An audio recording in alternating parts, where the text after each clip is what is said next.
Today we're going to be reading Fascinating Womanhood by Helen Andelin, How the Ideal Woman Awakens a Man's Deepest Love and Tenderness. This came in the mail today, so I figured since somebody mailed it to me, that I might as well read it on stream. Let's start. Page 1. What is happiness in marriage for a woman? Is it to have a lovely home, happy and healthy children, a successful husband, time for talents, no money problems, husband and wife having fun together? Is it the feeling of being a successful homemaker? Is it to be admired by her associates? All of these things are important and some essential, but one need is fundamental. She must feel loved and cherished by her husband. Without his love, her life is an empty shell. I can't read this shit. Why is it that one woman is happy, honored, loved, and another, no less attractive, no less essentially admirable, and no less lovable, is neglected, unhappy, and disappointed? Fascinating Womanhood explains why and offers every woman an opportunity to learn the art of winning her man's complete love and adoration.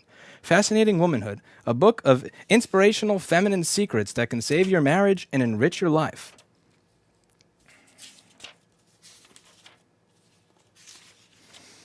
This is going to be hard. Introduction. To be loved and cherished is a woman's heartfelt desire in marriage. This book is written to restore your hope in this desire and to suggest principles to apply in winning a man's genuine love. Is married life all you had hoped and dreamed it would be? Do you feel cherished, honored, and adored? Or do you feel neglected, unappreciated, and unloved? If so, are you resigned to this condition, thinking there is nothing better to be had? Or do you still believe in the dream, continue to search for the guidelines to a happy marriage? Do you find fragments of information here and there, but blind alleys where there seem to be no answers? Do you feel lost in a sea of darkness? Or you may be in greater darkness. You may think you are happy when in reality you are not. Your marriage may seem happy when compared to others, but you fail to see that there is more. You lack the vision to see how happy a marriage can be, and should be. You are satisfied to eat the crumbs that fall from the table, for you have never tasted the banquet. You think the weeds are pretty, for you have never seen the beautiful flowers. You may even be content with hell because you have never had a glimpse of heaven. Or you may be one of those rare few who has already achieved a happy marriage. But is it all that you had dreamed it would be? Do you feel a need for a richer, fuller life? If so, are you open-minded and willing to learn new concepts of how to build a truly happy marriage, one in which you feel not only loved, but cherished? A woman's happiness. What is happiness for a woman? If you are single, you may find happiness in service and in your own conquering spirit in reaching goals, solving problems, and personal growth. If you are married, additional things must be considered. Happy and healthy children, a successful husband who provides economic security, your personal success in creating a happy home, organizing your life so you have time for talents and other interests. Fundamental, however, is your husband's love. If he doesn't love you, your life will be an empty shell. Oh, man. The answer. The first step to a happy marriage is to understand that all life is governed by law. Nature, music, art, and all of the sciences. These laws are immutable. To live in harmony with them produces health, beauty, and the abundant life. To violate them brings ugliness and destruction.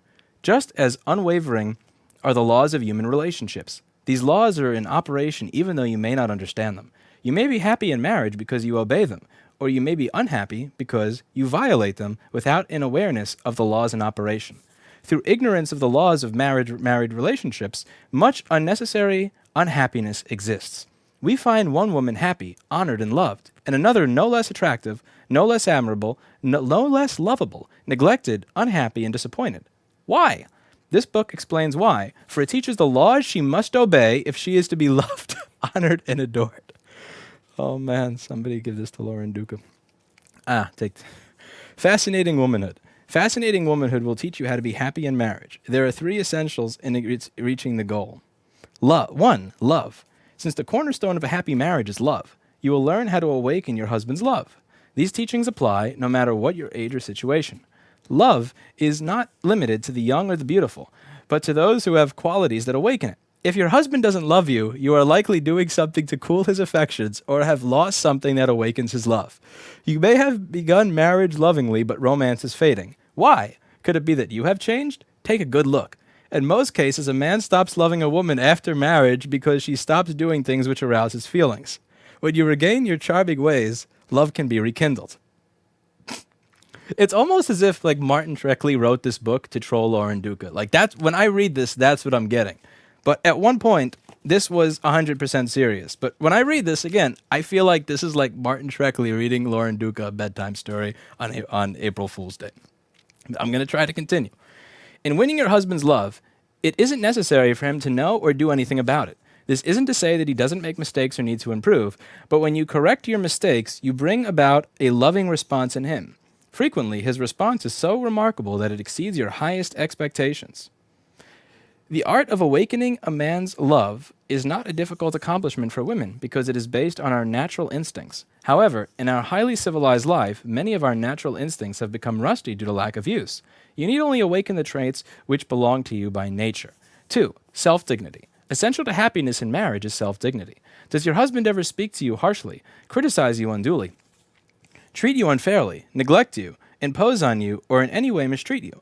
The important thing is not what he does, but how you react. Do you shrink back as if struck by a lash? Do you go into your shell? Do you pay him back with a cutting remark? Or do you fly off the handle with an ugly temper? If you react in any of these ways, you will cause yourself unnecessary grief and lessen your husband's love for you. No man likes an ugly temper, nor does he want a woman he can walk on or one who will retreat into her shell and feel sorry for herself. He wants a woman with some spunk, some hidden fire, a woman he can't push around. Some men even admire little spitfires, women who are adorably independent and saucy, whom they can't put down with even the most degrading remark. In Fascinating Womanhood, the method of handling wounded feelings is called childlike anger, spunk, or sauciness. It will teach you how to handle a man's rough nature without pain, without friction. You can, in a flash, turn a crisis into a humorous situation so that the man may have the sudden impulse to laugh. Instead of hurting marriage, childlike anger can increase love and tenderness. 3. Desires. If you are to be happy in marriage, your desires must be considered. I am referring to things you want to have, places you want to go, something you want to do, or something you want done for you. This is not to suggest selfish whims, but worthy desires. Unfortunately, you may have gone without these things for years because you didn't know how to motivate your husband to do these things for you. The 50s. As a consequence, his feelings for you have likely diminished. We love whom we serve. If your husband never does anything for you beyond the call of duty, he may lose his love for you. In Fascinating Womanhood, you will learn how to obtain the things you need and deserve without causing a marital stir. Your husband will want to do things for you and will love you more because of it. Although the teachings focus on building a relationship with your husband, the principles apply in building a relationship with any man: father, brother, son, teacher, student, employer. Take care, however, that you don't use them unrighteously to win the affections of a married man. You would be guilty of a cruel sin and would destroy another woman's relationship as well as your own. In relationships outside of your marriage, apply them only to eliminate friction and to build harmony and trust. The teachings are also helpful to the single mother who is rearing a family without a father present in the home.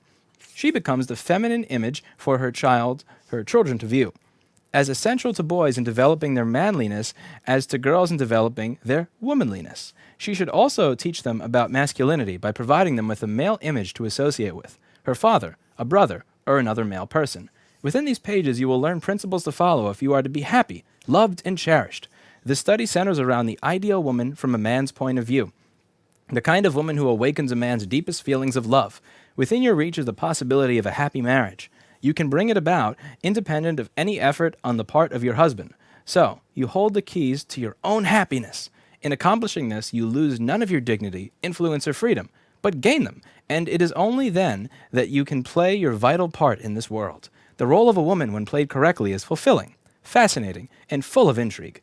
There never need to be a dull moment. The practice of this art of womanhood is an enjoyable one, filled with rich rewards, numerous surprises, and vast happiness. Many years of experience teaching thousands of women has proven this to be true. What this book can do for you: it will teach you: 1. The ideal woman from a man's point of view; 2. What men find fascinating in women; 3. How to awaken a man's deepest feelings of love and tenderness; 4. How to understand men, their needs, temperament, and characteristics; 5. How to treat a man when he is depressed in order to build his confidence and respect in himself; 6. How to cause a man to protect you, provide for you, and devote himself to you; 7. How to obtain those things in life which mean so much, things you are justified in having; 8. How to bring out the best in your husband without pushing or persuasion; 9. The feminine role and the happiness which comes with its fulfillment; 10. The masculine role and the respect due to this divine calling. What? The masculine role and the respect due this divine calling. 11. How to react when a man is thoughtless, unfair, or negligent. 12. How to be attractive, even adorable, when you are angry. 13. How to keep a line of communication open in marriage, so that a good feeling always exists. 14. How to gain true happiness in marriage when placing your husband's happiness as the primary goal. Please note, many success stories appear throughout this book. All are true and came to the author's attention by letter or direct conversation with the party involved. Likewise, all illustrations and examples are taken from true experiences, except those from classical literature.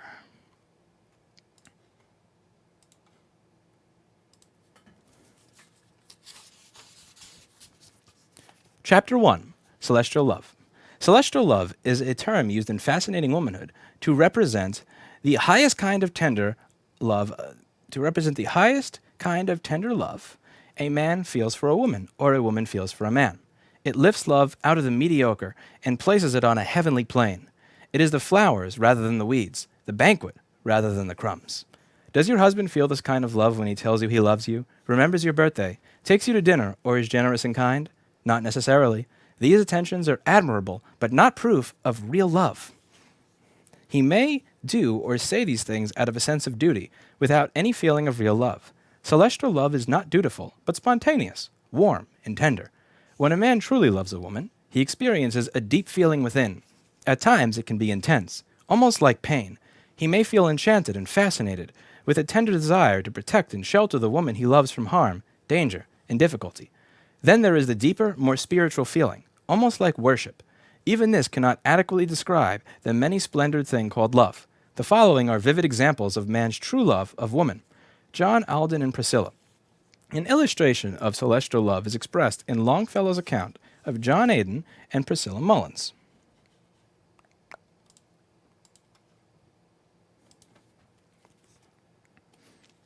In which John speaks tenderly of Priscilla.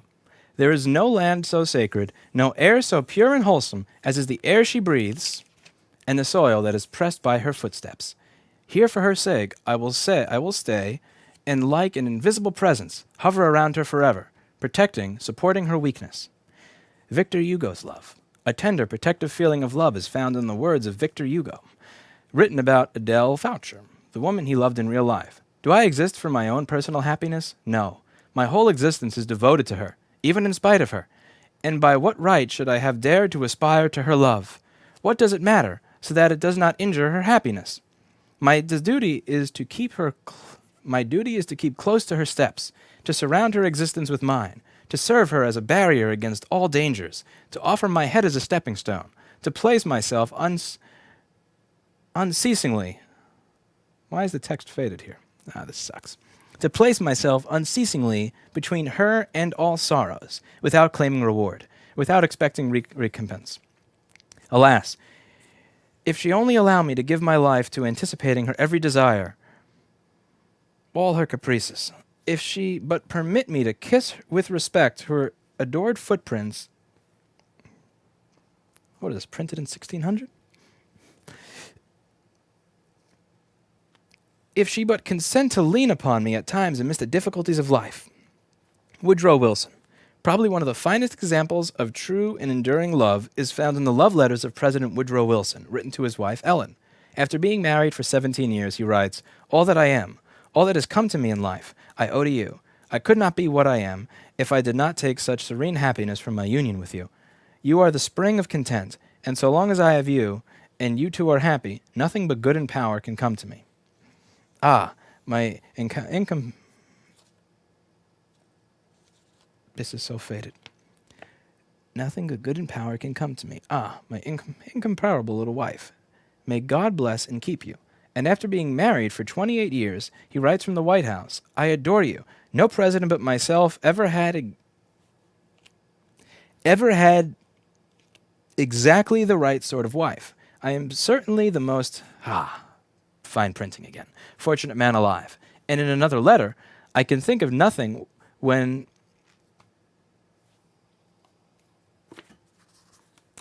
Jessa, did you have to send me a copy of this book that looked like it was printed in 1600? Ah.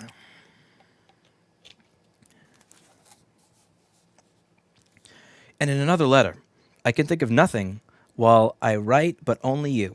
My days are not so full of anxiety and a sense of deep responsibility as they are of you, my absent darling, who yet plays the leading part in my life every minute of the day. These lines were taken from The Priceless Gift, a collection of their love letters. Each is a love letter, warm and intimate. Some of you may believe your husbands are incapable of such feelings, or at least incapable of expressing them. This is doubtful. The warm, tender letters of President Wilson were a surprise to those who knew his personality, that of an unemotional schoolmaster. Every man has the capability of being tender, romantic, and adoring, if these passions are awakened by the woman he loves. Shah Jahan's love for Mumtaz. In the city of Agra in northern India is the Taj Mahal, an exquisite tomb of white marble built by Shah Jahan in memory of his wife Mumtaz. Although it was built in the 17th century, it is still one of the most beautiful buildings in the world and the most costly tomb in existence. It stands as a monument of a man's true love of woman. In describing the Shah's love for Mumtaz, I quote from The Three Wise Men of the East by Elizabeth Bisland. The young Indian ruler found in this Persian girl the realization of all his high dreams and imaginings. So closely were their lives interlaced, so supremely does she appear to have been his inspiration, that it is necessary to imagine one profile next to the other. And in a poet's words, the Shah's feelings are expressed. He preferred in his heart the least ringlet that curled down her exquisite neck to the throne of the world. Oh, another faded page. In the culture of his day, practically no restraint existed either in law or public opinion to control the desires regarding women of a Mughal emperor.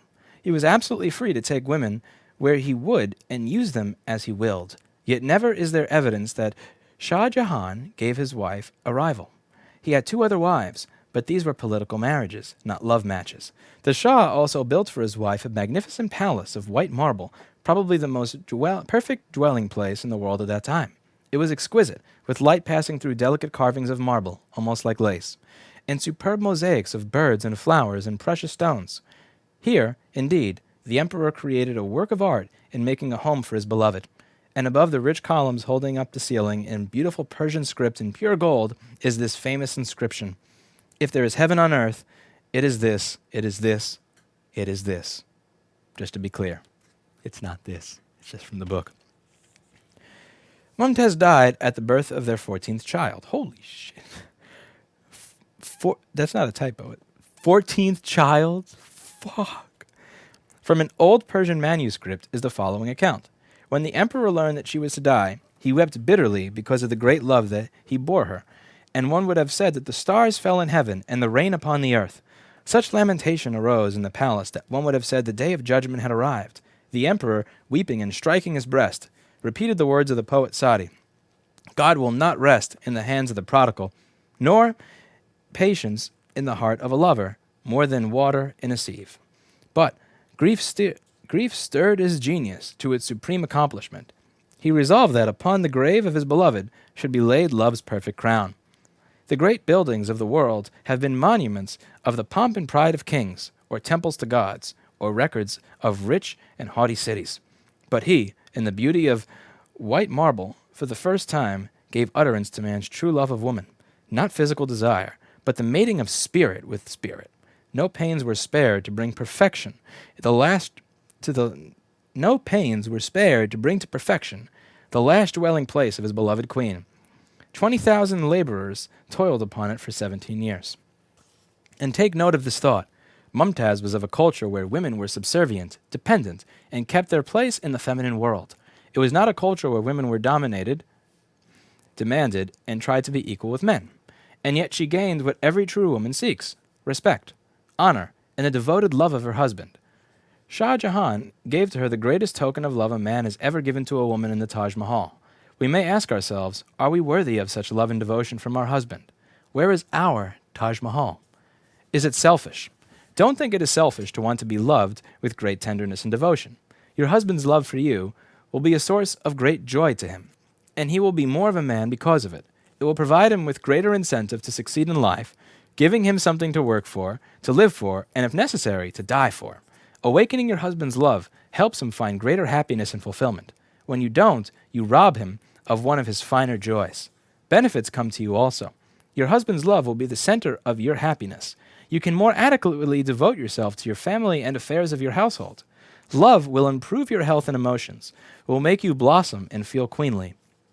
Love in marriage is the most important element in its success, and a happy marriage the foundation of a successful family.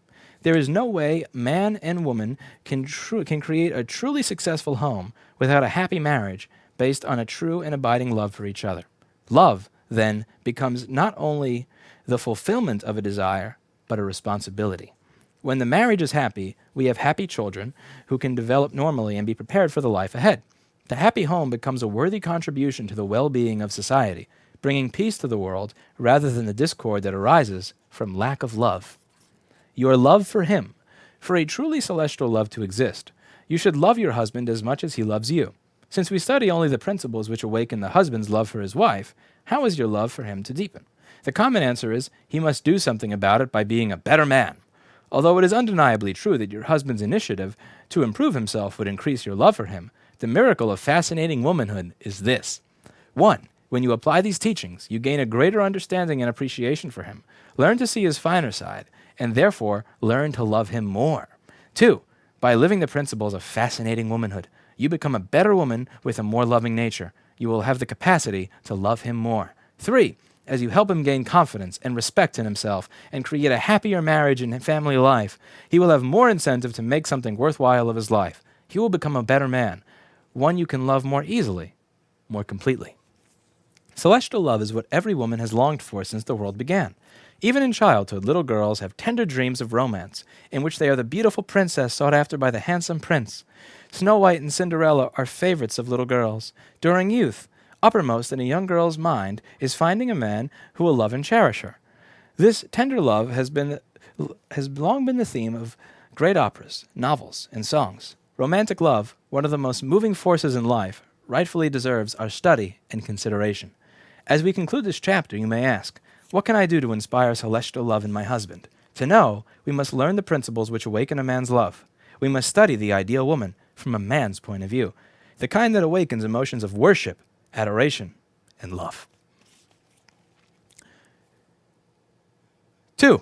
The ideal woman from a man's point of view. To understand the masculine viewpoint, learn to view the ideal woman through a man's eyes. His ideas of feminine perfection are different from your own. The things we women admire in each other are rarely attractive to men. On the other hand, the things the average woman ignores or condemns in another woman are sometimes just the characteristics which make her fascinating to men. Women are blind to their own charms, which makes it difficult for them to realize what a man wants. Haven't you been puzzled at times to know what a certain man sees in a particular woman? To you, she doesn't hold any appeal, yet the man may be enchanted. The fascination the man feels for a certain woman seems to be an eternal riddle to the rest of her sex. Even when asked why, the man finds himself at a loss to explain the spell cast upon him. And haven't you also known women who appear to have all of the qualities which ought to please a man, yet they are unappreciated, neglected, and often unloved? So, in our study of the ideal woman, remember that a man judges with a different set of values. Women are inclined to appreciate poise, talent, intellectual gifts, and cleverness of personality, whereas men admire girlishness, tenderness, and sweetness of character, vivacity, and the ability to understand men. A marked difference is in regard to appearance. Women are inclined to admire artistic beauty, such as shape of the face, the nose, and artistic clothes. Men, however, have a different interpretation of what makes a woman beautiful. They place more stress on the sparkle in her eyes, smiles, freshness, radiance, and her feminine manner. The fuck is radiance? How do you, like, artistic beauty versus radiance? I mean, artistic beauty versus freshness? Like, you're making this shit up. The angelic and the human. The ideal woman, from a man's point of view, is divided into two parts, the angelic and the human. The angelic side has to do with her spiritual qualities. This includes her good character, understanding of men, domestic skills, and a quality of inner happiness. The human side refers to her appearance, manner, and feminine nature, and includes the charms of femininity, radiance, good health, and childlikeness. The angelic and the human combine to make the perfect woman from a man's point of view.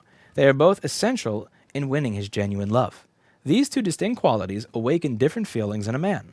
The angelic awakens a feeling almost like worship and brings him a feeling of peace and happiness. The human side fascinates and enchants him and awakens a tender feeling, a desire to protect and shelter her from harm and danger. When a woman has both the angelic and human qualities, she becomes a man's ideal woman, one he can truly cherish. For illustrations of the angelic and human in woman, I will refer to examples from classical literature.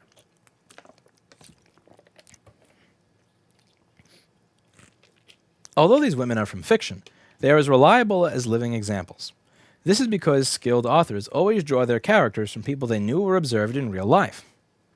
So, these women I will refer to were living examples in the author's lifetime. Although figures from the past, they apply as well today. Human nature doesn't change. The human family has always been pretty much the same, which is why characters from the Bible have such eternal application.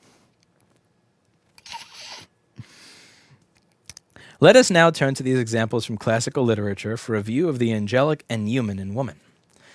David Copperfield, an illustration from the angelic and the human, is in the story of David Copperfield by Charles Dickens.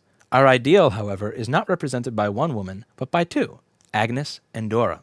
Agnes represents the angelic side of our ideal, the side that inspires worship. David Copperfield knew Agnes from childhood and had worshipped her from the time he first beheld her. The following is a description of their first meeting. Mr. Wickfield tapped at a door in a corner of the paneled wall, and a girl of about my own age came quickly and out and kissed her. On her face, I saw immediately the placid and sweet expression of the lady whose picture... It's faded again. Of the lady whose picture had looked at... The picture had looked at me downstairs. It seemed to my imagination as if the portrait had grown womanly, and the original remained a child. Although her face was quite bright and happy, there was a tranquility about it, and about her, a quiet, good, calm spirit that I have never forgotten, that I never shall forget. This was his little housekeeper, his daughter Agnes, Mr. Wickfield said. When I heard how he said it, and saw how he held her hand, I guessed what the one motive of his life was. She had a little basket trifle hanging at her side, with keys in it, and she looked as staid and as discreet as a housekeeper as the old house could have. She listened to her father as he told her about me, with a pleasant face, and when he had concluded, proposed to my aunt that we should go upstairs and see my room. We all went together, she before us. A glorious old room it was, with more oak beams and diamond panes, and the broad now I just can't pronounce that. And the broad something going all the way up to it. I cannot call to mind where or when in my childhood I had seen a stained glass window in a church, nor do I recollect its subject. But I know that when I saw her turn around in the grave light of the old staircase and wait for us above, this whole page is faded.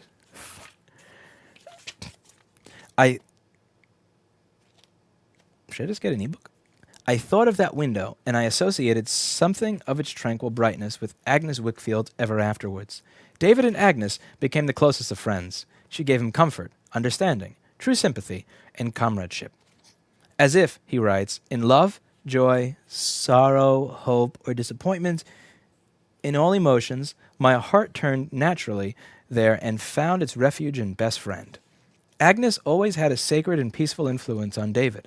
At one time, while under great stress and tension, he said, somehow, as I wrote to Agnes on a fine evening by my open window, and the remembrance of her clear, calm eyes and gentle face came stealing over me, it shed such a peaceful influence upon the hurry and agitation in which I had been living lately that it soothed me into tears. But, although he had known Agnes since childhood, although he had worshipped her from the time he first beheld her, and although he had sensed all along she alone could give him sympathy and comradeship, he became madly infatuated, not with Agnes, but with Dora. Who is this side-hoe Dora? Dora represents the human side of our ideal, the side that fascinates, captivates, and inspires an overwhelming tenderness in a man's heart, and a desire to protect and shelter. David describes her in the following words. She was a fairy and a sylph, S-L-S-Y-L-P-H. I've never read that word in my life. She was more than human to me. I don't know what she was. Anything that no one ever saw and everything that everybody ever wanted. She had the most delightful little voice, the gayest little laugh, the pleasantest and most fascinating little ways that ever led a lost youth into hopeless slavery. She was rather diminutive altogether. She was too bewildering. To see her lay the flowers against her dimpled chin was to lose all presence of mind and power of language in feeble ecstasy. Her childlike ways, her dear little whims and caprices, her girlish trust in him, her absolute dependency upon others to provide for her, made an irresistible appeal to David's gentlemanly and chivalrous heart.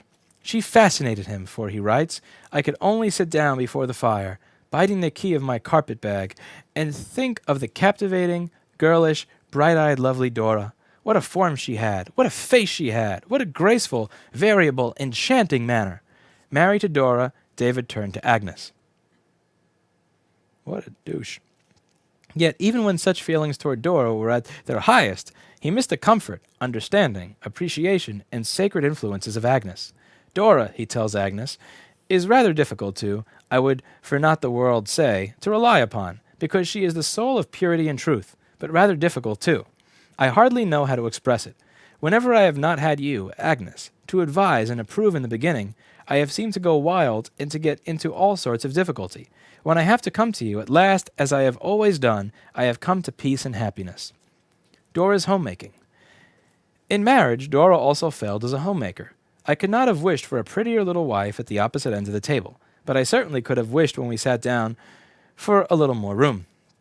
I did not know how it was, but although there was only two of us, we were always cramped for room, and yet had always enough to lose everything in.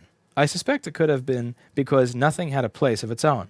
Dora could not manage the household, the finances, or the cooking. David brought her an expensive cookbook, but she used it to let her little dog stand on. You go, Dora. The void in his life. While married to Dora, he continued to love her. She fascinated and amused him, and he felt tenderly towards her. But it was not a complete love, nor did it bring him genuine happiness, for he said, I loved my wife dearly, and I was happy. But in happiness, I had vaguely anticipated once was not the happiness I enjoyed, and there was something wanting. An unhappy feeling pervaded my life, as a strain of sorrowful music, faintly heard in the night. And he said, I did feel sometimes, for a little while, that I could have wished my wife had been my counselor, had more character and purpose to sustain me and improve me by, had been endowed with a power to fill up the void which somewhere seemed to be about me. Later on in the story, Dora died, and David turned to Agnes. When married to Agnes, David enjoyed real peace and happiness. She filled up the void in his life. She was a wonderful homemaker and gave him true understanding. They had children and had a wonderful home life. He loved her, but here again there was something lacking. During his marriage to Agnes, he had tender recollections of Dora that played upon his emotions. And thinking of her, he wrote, This appeal of Dora's made such a strong impression on me. I look back on the time I wrote of. I invoke the innocent figure that I dearly loved to come out of the mists and shadows of the past and turn its gentle head toward me once again. On one occasion, his little girl came running into him with a ring on her finger, very much like the engagement ring he had given Dora. This little ring, a band of forget-me-nots with blue stones, so reminded him of Dora that he said, There was a momentary stirring in my heart, like pain. The feeling David had for each of them. The feeling David had for Agnes was one near worship. She had a sacred influence on him. She brought him peace and happiness, and without her he seemed to go wild and get into difficulty. Thinking about her soothed him into tears. He felt as though she were a part of him, as one of the elements of my natural home. The feeling he had for Dora was different. She fascinated and amused him. She was a fairy and there's that word again, S-Y-L-P-H. I guess we're going to have to learn how to pronounce this if it's going to keep showing up. S-Y-L-P-H. How the fuck do you say that? Sylph. Sylph. All right. An imaginary spirit of the air. She was a fairy and a sylph. I don't know what she was. That's how I figured it would have been pronounced. Anything that no one ever saw and everything that everybody ever wanted. What the fuck does that mean? Anything that no one ever saw and everything that everybody ever wanted. That's retarded. You just thought that Dora was hotter than Agnes. Like, Why can't you just say that you thought Dora was hotter than Agnes? Like, why do you have to say, she was a fairy and a sylph? I don't know what she was. Anything that no one ever saw and everything that everybody ever wanted. The fuck? Anyway, all of her delicate and bright mannerisms aroused his irresistible longing to shelter and to protect her. I would like to stress that David Copperfield felt two distinctly different types of love for these two women. He experienced a type of love for Agnes all along, but it was not strong enough to bring him to marriage. And even though this type of love brings men the greatest peace and the truest abiding happiness, it is not the most driving. I guess this is the fascinating way to say men are driven by their dicks. The kind of love David felt for Dora was forceful, consuming, and intense. When he thought of her, he felt like biting the key of his carpet bag. Biting something. He was in fairyland, a captive and a slave. Dick-napped. This type of love, however, was not complete, nor did it bring him real happiness, as being dick-napped very rarely will. For he said, I loved my wife dearly, and I was happy, but the happiness I vaguely anticipated once was not the happiness I enjoyed, and there was something wanting. An unhappy feeling pervaded my life, as a strain of sorrowful music, faintly heard in the night. David Copperfield never had the satisfaction of loving completely, for his feelings were inspired by two different women. Neither was the whole of our ideal, so neither could arouse his love in a complete sense. Comparing the two, if Agnes had Dora's girlishness, her adorable human and childlike manner, and her dependency upon men for protection and guidance, David would never have made the mistake of marrying another. His worship for Agnes would have turned into genuine love, into the desire to protect and shelter. On the other hand, if Dora had had the sympathetic understanding, the appreciation of his highest ideals, and the depth of character as Agnes, a.k.a. been a little more smart and a little less hot, I'm guessing, and provided him with an orderly and peaceful home life, David's mad infatuation for her would have developed into everlasting adoration and love. Neither of the two, unfortunately for them, represents the whole of our ideal. Each of them made mistakes. Each of them won and lost David, but each of them is well worth emulating in some respects. Analyzing Agnes. What she had. Agnes had four outstanding qualities, all on the angelic side of our ideal. She had a pure and lovely character. I guess that's a way of saying that she wasn't as hot as Dora. David always associated her with his stained glass window in a church, and she had a sacred influence on him. One of the greatest tests of her character came when David married Dora. Even though Agnes loved David herself, she did not become bitter or resentful toward either of them, but continued her unselfish friendship to David, and became a friend to Dora as well. She had the courage to keep her love for David a secret and to live a useful life in spite of her own disappointment. Further evidence of her character is shown in her devotion to her father and her sacrifices for his sake. 2. She understood men. She gave David true understanding. She knew how to rejoice with him in his triumphs and sympathize with him in his difficulties. She brought him comfort, peace, and comradeship. 3. She had inner happiness. As a result of her noble character, Agnes had a tranquility about her and a good, calm spirit, which indicates peace or happiness within. 4. She was a capable housekeeper. From the time she was a child, Agnes was a discreet little housekeeper. She took care of the meals, the house, and her father, with womanly efficiency. What Agnes lacked: 1. She was too independent. She was too able to kill her own snakes, too hesitant to lean on David, didn't appear to need his manly care and protection. She was too unselfish, for David said, Agnes, ever my guide and best support. If you had been more mindful of yourself and less of me when we grew up together, I think my heedless fancy would never have wandered from you. 2. She lacked the girlish, childlike, trusting qualities. 3. She lacked the gentle, tender, fascinating little ways that stir a man's heart. Analyzing Dora. What she had. She had an enchanting manner. She was childlike, girlish. At times, David referred to her as his child bride. That's creepy. That's very creepy. She would shake her curls as little girls do. Her attitude was childlike, trusting. 3. She had tender little ways. The way she laid the flowers against her dimpled chin, patted the horses, or spanked her little dog fascinated David. She was radiantly happy.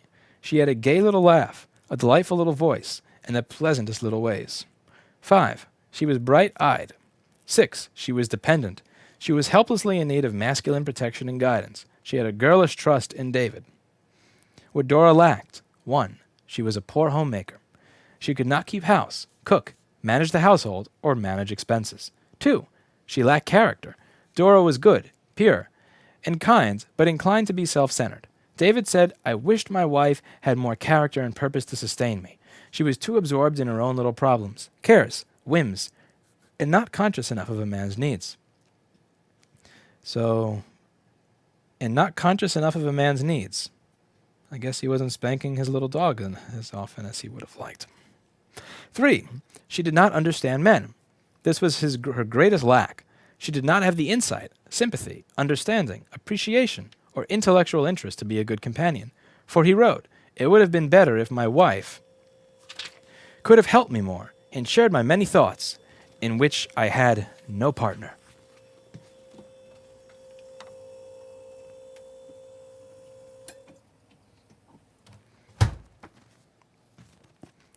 There are many women such as Agnes, women with inspiring characters, who make wonderful mothers and homemakers and are greatly appreciated. But if they lack the adorably human qualities that fascinate men, they fail to win their husband's true love.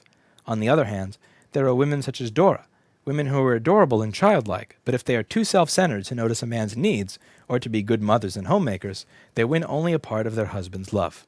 There is no reason you cannot be both an Agnes and a Dora, for the angelic and human qualities do not conflict. Both are essential in winning and sustaining a man's love. Happiness in marriage depends on development of both sides of our ideal. Drochet. An example of both the angelic and human is... if you're going to say this more than once, I'm going to have to figure out how to pronounce it. Deruchette. How the fuck do you say that? Oh, man. No pronunciation. Let's see. How to pronounce... howtopronounce.com. Deruchette. Deruchette. Deruchette.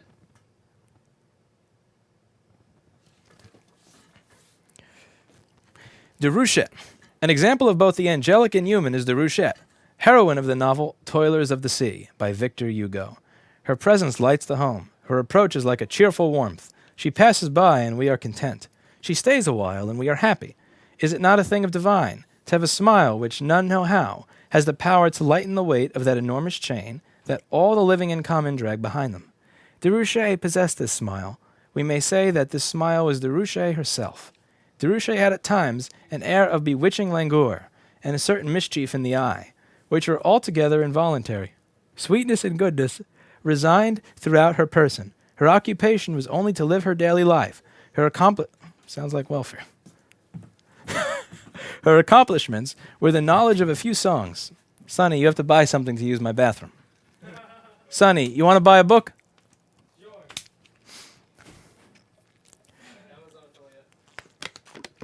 See how many of these I can sell. We're doing a reading of Fascinating Womanhood. On page 324. Deruchette had at times an air of bewitching languor and a certain mischief in the eye, which were altogether involuntary. Sweetness and goodness reigned throughout her person. Her occupation was only to live her daily life. Her accomplishments were the knowledge of a few songs. Her intellectual gifts were summed up in simple innocence. She had the graceful repose of the West Indian woman, mingled at times with giddiness and vivacity, with the teasing playfulness of a child, yet with a dash of melancholy, and to all this an open brow, a neck supple and graceful, chestnut hair, a fair skin, slightly freckled with exposure to the sun, a mouth somewhat large but well defined, and visited from time to time with a dangerous smile. This was Deruchette. There in this world no function more important than that of being charming, to shed joy around, to cast light upon dark days, to be the golden thread of our destiny and the very spirit of grace and harmony. Is not this to render a service? In another place, Hugo compares Deruchette to a little bird that flits from branch to branch as she moves about the house from room to room, coming and going, stopping to comb her hair as a bird plumes its wings, and making all kinds of gentle noises, murmurings of unspeakable delight. She is, as it were, a thread of gold interwoven in your somber thoughts. She is fresh and joyous as the lark, and she, who is one day to become a mother, is for a long while a child. You may think at this point that Deruchette was a bit insipid. Remember, however, that Victor Hugo was a man, A rugged man who wrote challenging sea stories, speaking more the language of men than women. We can be grateful that he has provided us with a very masculine viewpoint of true femininity. When the young clergyman in the story proposed to Déruchette, he gave indication of her angelic qualities when he said, "There is for me but one woman on earth. It is you. I think of you as a prayer. You are a glory in my eyes. To me, you are holy innocence. You alone are supreme. You are the living form of a benediction." Analyzing Déruchette, her angelic qualities. 1. Character. Sweetness and goodness reigned throughout her person. She was mindful of the needs of others, for she shed joy around and cast light upon dark days. Further evidence of her character is her lover's statement that she is like a prayer, holy innocence, and the living form of benediction. 2. Domestic. She was capable in her domestic duties, for her occupation was only to live her daily life, and her presence lights the home. She flitted about the house like a bird, stopping to comb her hair as a bird plumbs its wings. 3. Inner happiness. Similar to Agnes, Déruchette possessed inner happiness, or she could not possibly have had such an ability to radiate it to others.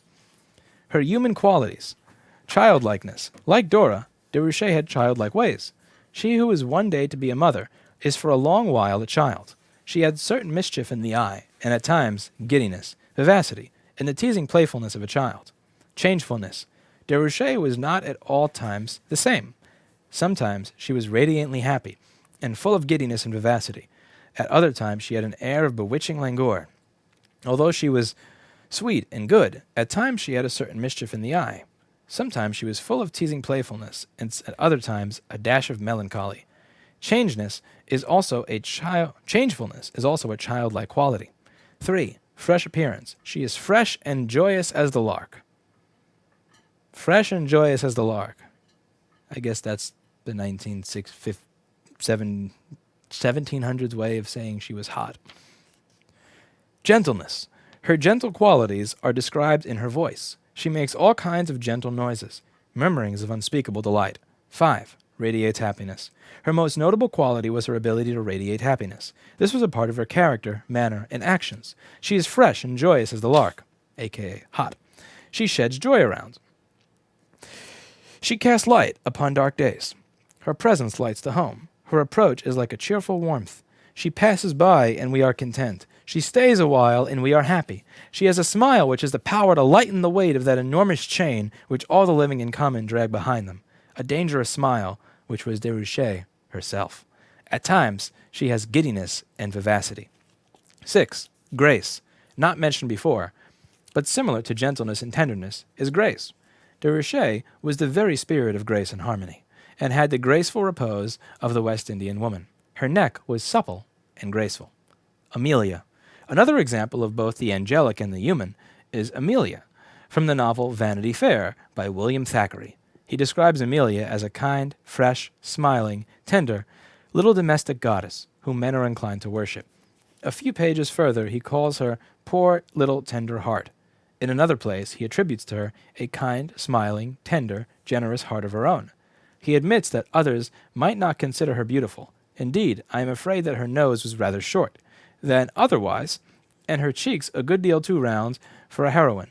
But her face blushed with a rosy health, and her lips with the freshest of smiles, and she had a pair of eyes which sparkled with the brightest and honestest of good humor, except indeed when they were filled with tears. And that was a great deal too often, for the silly thing would cry over a dead canary, or over a mouse that the cat happily had seized upon, or over the end of a novel, were it ever so stupid. Amelia had a sweet, fresh little voice. She was subject to little cares, fears, tears, timid misgivings. She trembled when anyone was harsh. Although she was too modest, too tender, too trustful, too weak, too much woman, for any man to know without feeling, called upon to protect and cherish her. Analyzing Amelia. Her angelic qualities. 1. Character. She had a generous heart and was kindly. Since men were inclined to worship her, she evidently had a character worthy of that worship. 2. Domestic qualities. Thackeray calls her a little domestic goddess. Her human qualities. 1. Fresh health. She had the freshest of smiles, and her face blushed with rosy health. She had a pair of eyes that sparkled. She had a sweet, fresh little voice. 2. childlike emotions. She would cry over a dead canary, or a mouse that the cat had caught, or at the end of a novel. She was subject to little cares, tears, fears, and timid misgivings. She trembled when anyone was harsh. 3. Tenderness. She was a tender little domestic goddess. She was too tender, too weak, too much woman. 4. Trustfulness. She was too trustful, a childlike quality. Is beauty necessary? It is interesting to note that none of the authors of the women just described placed any importance upon natural beauty. Amelia, for example, was chubby and stout, with a very imperfect nose. Her nose was rather short than otherwise, and her cheeks a good deal too round for a heroine. De Rouchet's complexion was marred by freckles, and her mouth was too large for perfection. So far are the authors from claiming beauty for these young charmers that aside from pointing out the defect mentioned, they make no attempt to describe outward appearances. Agnes and Dora were both beautiful girls, so David's choice was based on other qualities. The 4 women we have studied thus far have been examples from classical literature. There are, of course, and always have been, examples from history. One worthy of review is Mumtaz, Lady of the Taj Mahal. Again, I quote from 3 Wise Men of the East by Elizabeth Bisland. Mumtaz. Mumtaz was exquisitely lovely. Her glossy black hair hung in 2 plaits above her shoulders. Her large eyes were perfect in shape and of soft deep black. The delicately arched eyebrows were like a swallow's wings, and long silky lashes added to their beauty.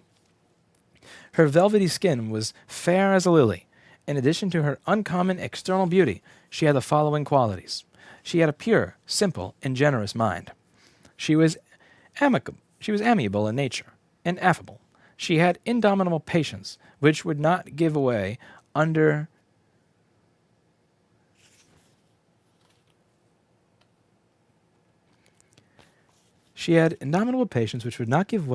the most trying circumstances. For example, during one period of their lives, before her husband ascended to the throne, there was an attempt made to oust him from his position.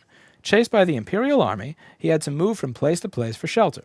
Mumtaz accompanied her husband everywhere, from the forests of Telangana to the plains of Bengal, suffering with a patient, cheerful resignation all of the miseries and hardships of a fugitive's camp life. Many of the prince's friends and advisers deserted him in the course of these events, but she clung to him with the most sincere devotion. Mumtaz was a wise, prudent, and sagacious lady, and the emperor had implicit confidence in her in private as well as state affairs. He consulted her on many important affairs of the empire, and she discharged this function of adviser admirably well. She was charitable and kind. Many suppliants came to her, and she never turned a deaf ear to any suitor worthy of her attention. Her intercession saved many a victim from the scaffold, and reinstated many who had incurred royal displeasure. Orphans, widows, and other indigent persons won her assistance. Hopefully the next page is more readable. Mumtaz proved to be an ideal wife. She fascinated the mind of her husband. With all of her beauty, wisdom, and grace, she was the consummate flower of the gifted family. If she used any of these potent charms to bend her husband to her will, it was done with such entire art that the world had no vision of the process. From the story of their lives, however, it is evident that this woman was a strong factor in the life of the man. Perhaps her feminine influence was the reason for the extended period of long peace during the reign of Shah Jahan. In his long reign of 40 years, but 3 wars took place, and these were to suppress attacks or revolts. Public affairs flowed so smoothly that chroniclers find no episodes of blood or violence to record. His extremely successful foreign policy, too, was a measure of the success of his reign, as was his domestic jurisdiction.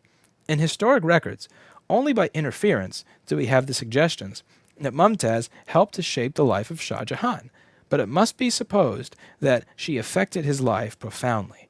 Not that we have any record of his words. One hears nothing of any public action of hers. We get only a most fleeting glimpse of a lovely figure, enshrined like a jewel in a marvelous setting of splendor. Analyzing Mumtaz. Her angelic qualities. 1. Character. She was pure, simple, and generous. She was sweet-tempered and kind-hearted, affable and courteous. She had indomitable patience in the most trying circumstances. She was compassionate to the needy, assisting them in their desperate circumstances. She was intelligent and had great wisdom and prudence. 2. Domestic qualities. She had a lofty sense of duty to her husband and proved to be an ideal wife. She bore him 14 children, Only 8 lived, however, 4 sons and 4 daughters. Angelic qualities, understands men, has inner happiness, has worthy character, is a domestic goddess. The angelic qualities awaken a feeling near worship. They bring a man peace and happiness. Human qualities, is feminine, radiates happiness, has radiant health, is childlike. The human qualities fascinate, amuse, enchant, and arouse a tender desire to protect and shelter.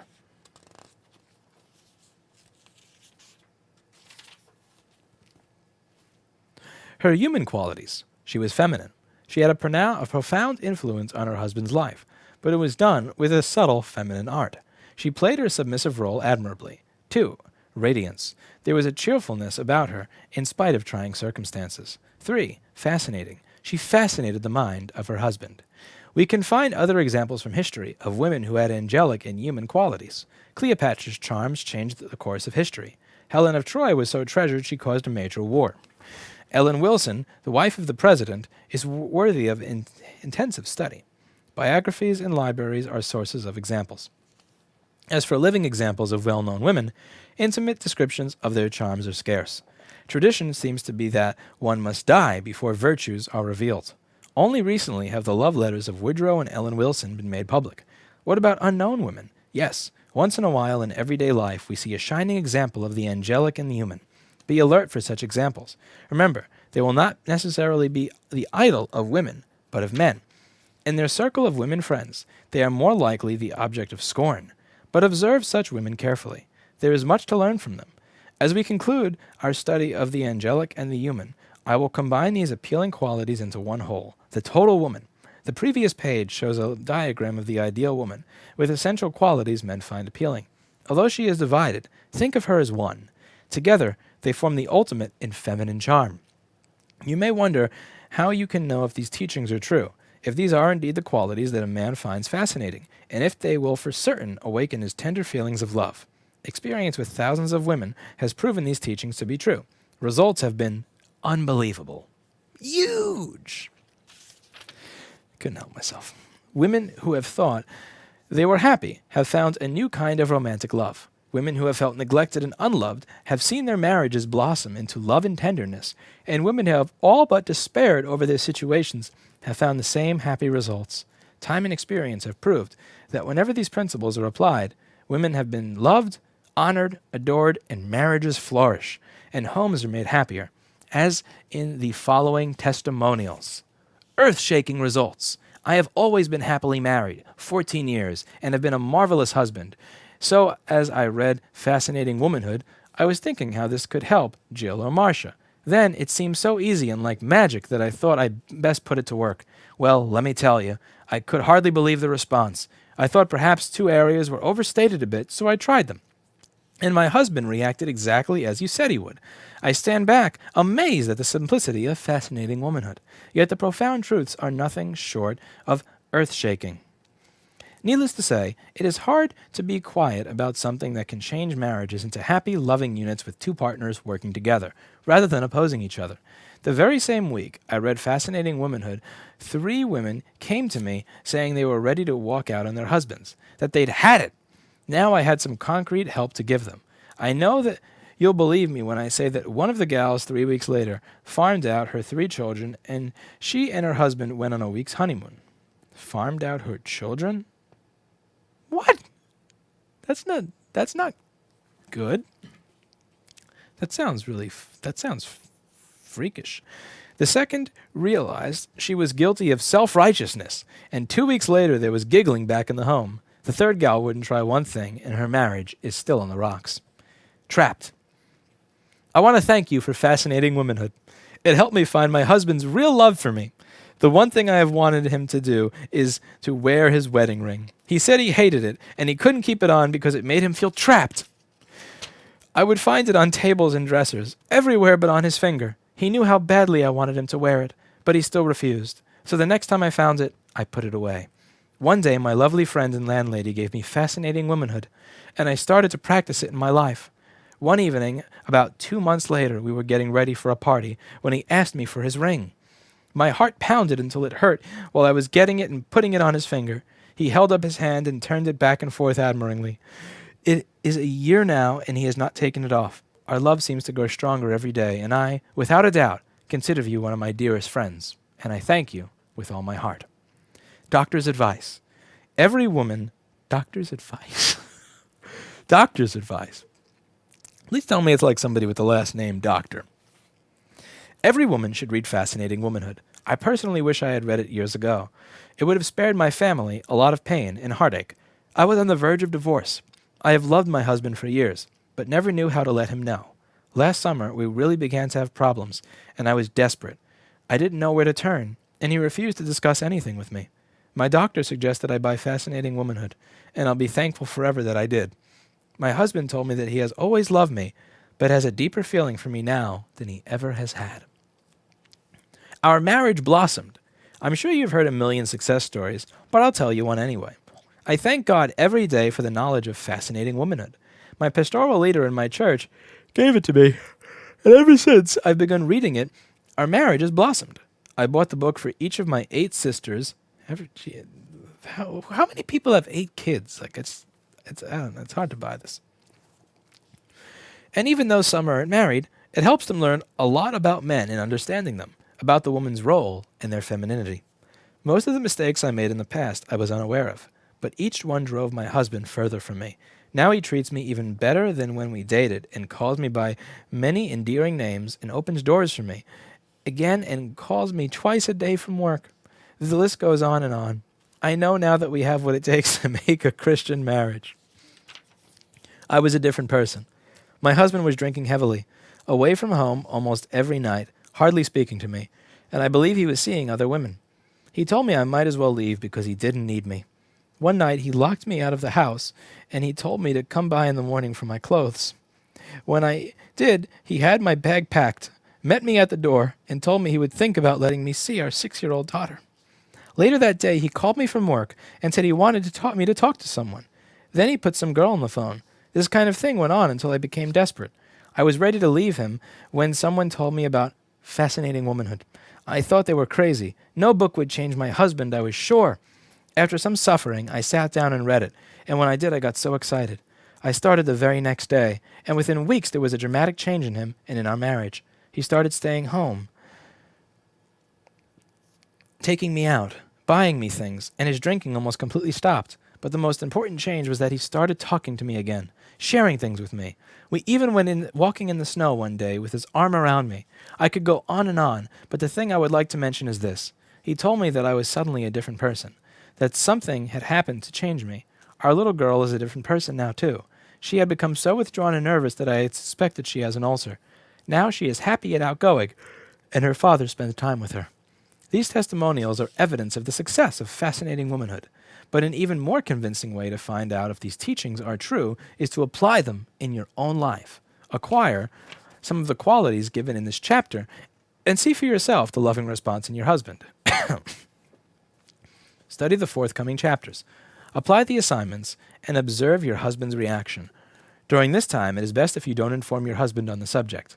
If you apply these principles without his awareness, you will see more clearly his automatic response to Fascinating Womanhood. This will be further proof of its truth. Assignment 1. In becoming the ideal woman, you are not starting from zero. Take a good look at yourself and you'll find things to appreciate. Write down 25 things that you like about yourself. 2. Make an angelic human chart. Mark with pink pen qualities you have. Mark with blue pen qualities you lack. Take one quality you lack and work on it this week. Notice your husband's favorable reaction. Part 1. The angelic qualities. Understands men. Inner happiness. Worthy character. Domestic goddess. The angelic arouses in a man a feeling near worship and brings him peace and happiness. Introduction to understanding men. Instead of trying to make him over, try making him happy. We begin our study of the angelic side by learning to understand men. The first thing to learn is that men are different from women, so different in nature and temperament that it is almost as though they come from another planet. Men don't think, act, or react as women do, nor do they have the same needs or values. Even needs that are similar differ in value. For example, love is essential to both. Admiration is essential to both.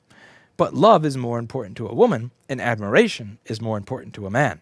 Because we fail to understand these differences, we sometimes provide men with the things we need rather than the things they need, and are baffled when they fail to respond as we anticipated. The following chapters cover the masculine needs, temperament, and characteristics. This knowledge should be a basic part of every woman's education. Without a thorough knowledge of the masculine nature, how can we hope to build a good relationship with our husbands and our sons? The following relationship rules are based on the nature, needs, and characteristics of men. Relationship rules with men. Number 1, accept him at face value. Number 2, express his better side, appreciate his better side. 3, admire his manliness. 4, make him number 1. 5, let him be the guide, the protector, and the provider. 6, let him manage the money. 7, don't wound his sensitive masculine pride. 8, be sympathetic, understanding. Chapter 3, accept him at face value. Many years ago, Dr. Norman Vincent Peale delivered a lecture in our community. After the lecture, as was customary with Dr. Peale, he allowed time for questions. A question from a woman went something like this: I have tried to make a good home, be a good mother, and devoted wife, but things have not worked out well. The trouble is that my husband has not put forth equal effort to make our marriage successful. She then reviewed his faults, some of which were, he neglects the children, spends money foolishly, drinks, and is difficult to live with. Her question to Dr. Peale was, after 25 years of marriage, is there any hope that he will change? Dr. Peale answered firmly and a little impatiently, don't you know that you should accept a man at face value, and not try to change him? Dr. Peale's advice is essential to happy marriage and the foundation of fascinating womanhood. Therefore, if you want a happy marriage, accept your husband at face value and don't try to change him. What does acceptance mean? Acceptance means that you accept your husband for the man he is today with no changes. You realize his conduct could be better, and probably should be better, but this is his responsibility, not yours. You observe his weakness, but count them as human frailties. You may not agree with his ideas, but allow him the right to his own viewpoint. You may not fully approve of his interests, dreams, or his lack of dreams, but allow him the freedom to pursue them as he will. In accepting him, you are accepting his right to be himself, for better or for worse. Acceptance does not mean tolerance, that you put up with him, nor does it mean dishonesty, that you deceive yourself into thinking he is perfect when he is not, nor is it a matter of resignation. Acceptance is a happy state of mind when you realize that your responsibility is not in making him over, but in appreciating him for the man that he is. Acceptance means that you recognize him as a human being who, like yourself, is part virtue and part fault. This is an honest look. You realize that his faults exist, but focus on his virtues. You accept the total man with all his potential goodness and all his human frailties. Acceptance is easier to understand if you form a mental picture of a man with a line drawn down the center, dividing him in 2 equal parts. Visualize one side painted a bright color to represent his virtues. Picture the other side painted a dull color to represent his faults. Then, turn the dull side out of view so you see only the bright side. You know the dull side is there, but you are not looking at it. You see only the bright side. Acceptance means to accept him as a human being, who is part virtue and part fault, to stop worrying about his faults and to look to his better side. What faults do men have that women try to change? In discovering how you may be violating this principle, take a careful look at this general review of men's faults. 1. Personal habits. Poor eating habits, bad table manners, neglect of appearance, poor spelling and grammar, bad temper, depressed moods, untidy habits, especially in leaving things around the house, failure to hang up things or put things away in their proper place, lack of courtesy, swearing, smoking, and drinking. Number 2, how they spend their time. Spends too much time watching television, in the bathroom, napping on the sofa, away from home with the boys, in sporting events, church responsibility, outside activity, too involved in too many things, always in a hurry, fails to come home on time, or fails to call if he will be late. 3. Duties. Neglects home duties such as home repairs, yard work, painting, fixing, paying bills, neglects church duties, fails to follow through with work, undependable in his job, and therefore unsuccessful, lazy, and irresponsible about his duties. 4. Social behavior. Brags too much in public, talks too much, talks too little, careless in conversation, crude or loud in conversation, lacks courtesy and social graces, doesn't choose friends that wife can accept, fails to accept wife's friends. 5. Desires and dreams, has no ambition or zest for living, doesn't have a desire to better himself, underestimates himself, lacks confidence, can't make up his mind when what he wants out of life, moves from one dream to another, lets good opportunities go by, no imagination about getting ahead, has dreams that are out of reach or require too much risk. 6. Manly qualities, isn't masculine enough, indecisive. This is probably a word I should know how to pronounce. I should at least know what it means. Vacillate. Alternate or waver between different opinions or actions. Be indecisive. I learned something. 6. Manly qualities. Isn't masculine enough. Indecisive. Vacillating. Fails to lead the family. Too soft on the children. Worries too much about past mistakes. Too fearful of launching out on something new. Flabby muscles. Won't exercise. 7. Money. Doesn't earn enough money. Doesn't manage money well. Spends money foolishly. Is stingy with money. Spends large amounts without consulting wife. 8. Neglect of children. Ignores the children when they come home. Doesn't play with them or take them anyplace. Doesn't help them with their homework or take part in their care and training. Complains about normal noise and contention of little children. 9. Religion. Won't attend church. Won't listen to religious ideas. Isn't interested in religion. Takes children on fishing trips or to amusement parks on Sunday instead of to church. How do you react to your husband's faults? Do you accept him and look to his better side? Or do you set out to change him, as most women do? If you do, why? Perhaps for one of the following reasons. Why you try to change him. Number 1, for your own good. You may try to change your husband because his faults get on your nerves, create distressing problems, or deprive you of some of the things that you want and deserve. If he would only change, you may say, your life would be better, happier. Review your husband's faults to see if this is true. If he changed, would your life be more pleasant? Would you eliminate some problems, or have more comforts, money, material goods, prestige, or other benefits to yourself? Your desire for these things can prompt you to try and change him. For his own good, you care about his comfort and happiness. You want him to be successful and get the best out of life, so you set out to change him for his own good. You may have begun marriage by making a list of his faults, thinking it was your duty to improve him. Is it your duty?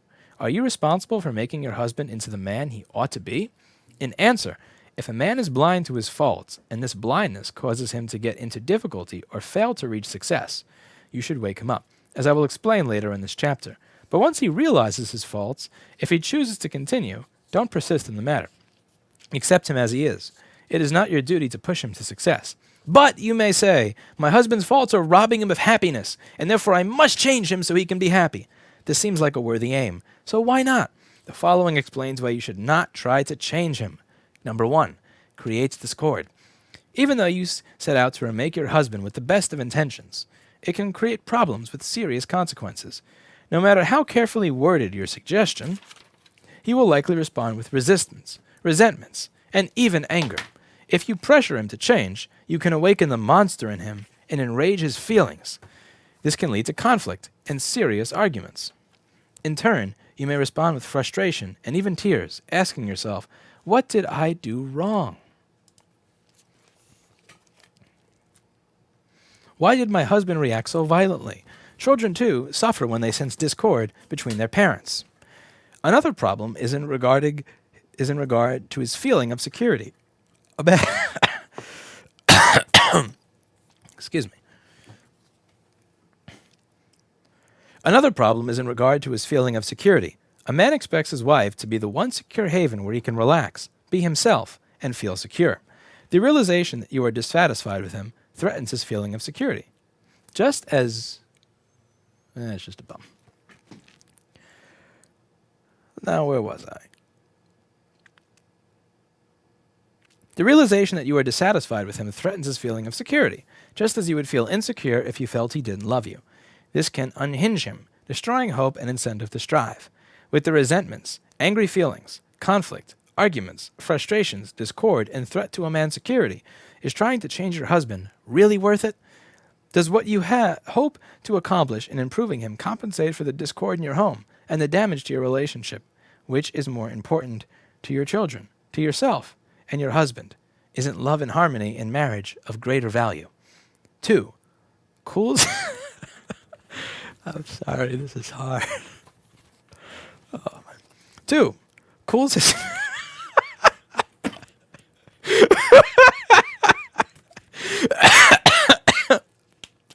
Oh.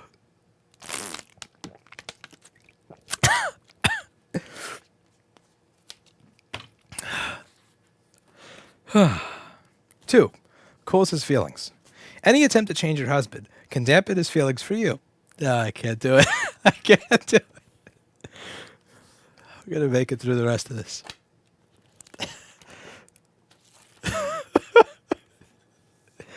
Oh, this is hard.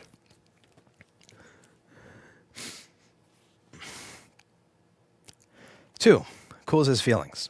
Any attempt to change your husband can dampen his feelings for you.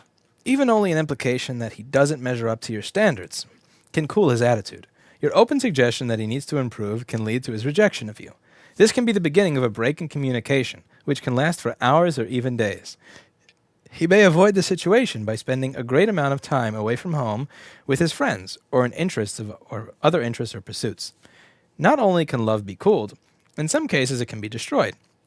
When a wife doesn't give her husband the freedom to be himself, when she constantly pushes and nettles him to change, it can cause the destruction of a happy marriage. One of the most tragic cases in history is of the Russian novelist Count Leo Tolstoy and his wife Sophia. Leo and Sophia Tolstoy. Tolstoy is one of the most famous novelists in history, which means I'm going to get even more flack in the comments for mispronouncing his name. Two of his masterpieces, War and Peace and Anna Karenina, are considered literary treasures. He was so admired by his people that some of them followed him around day and night and wrote down in shorthand every word he said. Although he was a man of wealth and fame, after studying the teachings of Jesus and other moralists, he gave away his property, worked in the fields chopping wood and pitching hay, made his own shoes, ate out of a wooden bowl, and tried to love his enemies. He gave away the publishing rights to his books and had the courage to live a life he believed in. In the beginning of their marriage, Leo and Sophia, kneeling together, prayed to God to continue the ecstasy that was theirs. But as his views of life changed from luxury to peasantry, their marriage changed. She couldn't accept his simple, barren way of life. She loved luxury, and he despised it. She craved fame and the esteem of society, but those things meant nothing to him. She longed for money and riches, but he thought these things a sin. When he resisted her and went his own way, she screamed at him and threw herself into fits of hysteria or threatened to kill herself or jump down the well. As always, don't put your dick in crazy. This was her way of pressuring him to change. Damn, girl. After 48 years, this man who adored his wife when he married her could hardly bear the sight of her. Countess Tolstoy. Can we blame him? Countess Tolstoy, heartbroken and old and starving for affection, kneeled at her husband's feet and begged him to read the exquisite love passages he had written to her in his diary 50 years previously. As he read of those beautiful, happy days that were now gone forever, both of them wept. His dying request was that she should not be permitted to come into his presence. Wow. That is savage. Countess Tolstoy was not all to blame. Her husband could have considered her feelings more and made concessions. He could have met her halfway. But think how noble it would have been for her to have accepted his way of life, let him have the freedom to experiment with his ideas, to test their value. He would have loved her more than in the beginning. He would have loved her more than in the beginning. She would have had lost nothing of any value, but gained everything worth having. 3 can cause rebellion. Pressing a man to change can bring out a streak of rebellion in him. This is due to his effort to preserve his freedom to be himself. For example, my son sometimes says, "Mother, don't tell me to do it, or I won't want to." This shows how men feel about their precious freedom, and how they will sometimes reject the very thing they want rather than be pressed into it. An illustration is in the following experience. escape out the bathroom window.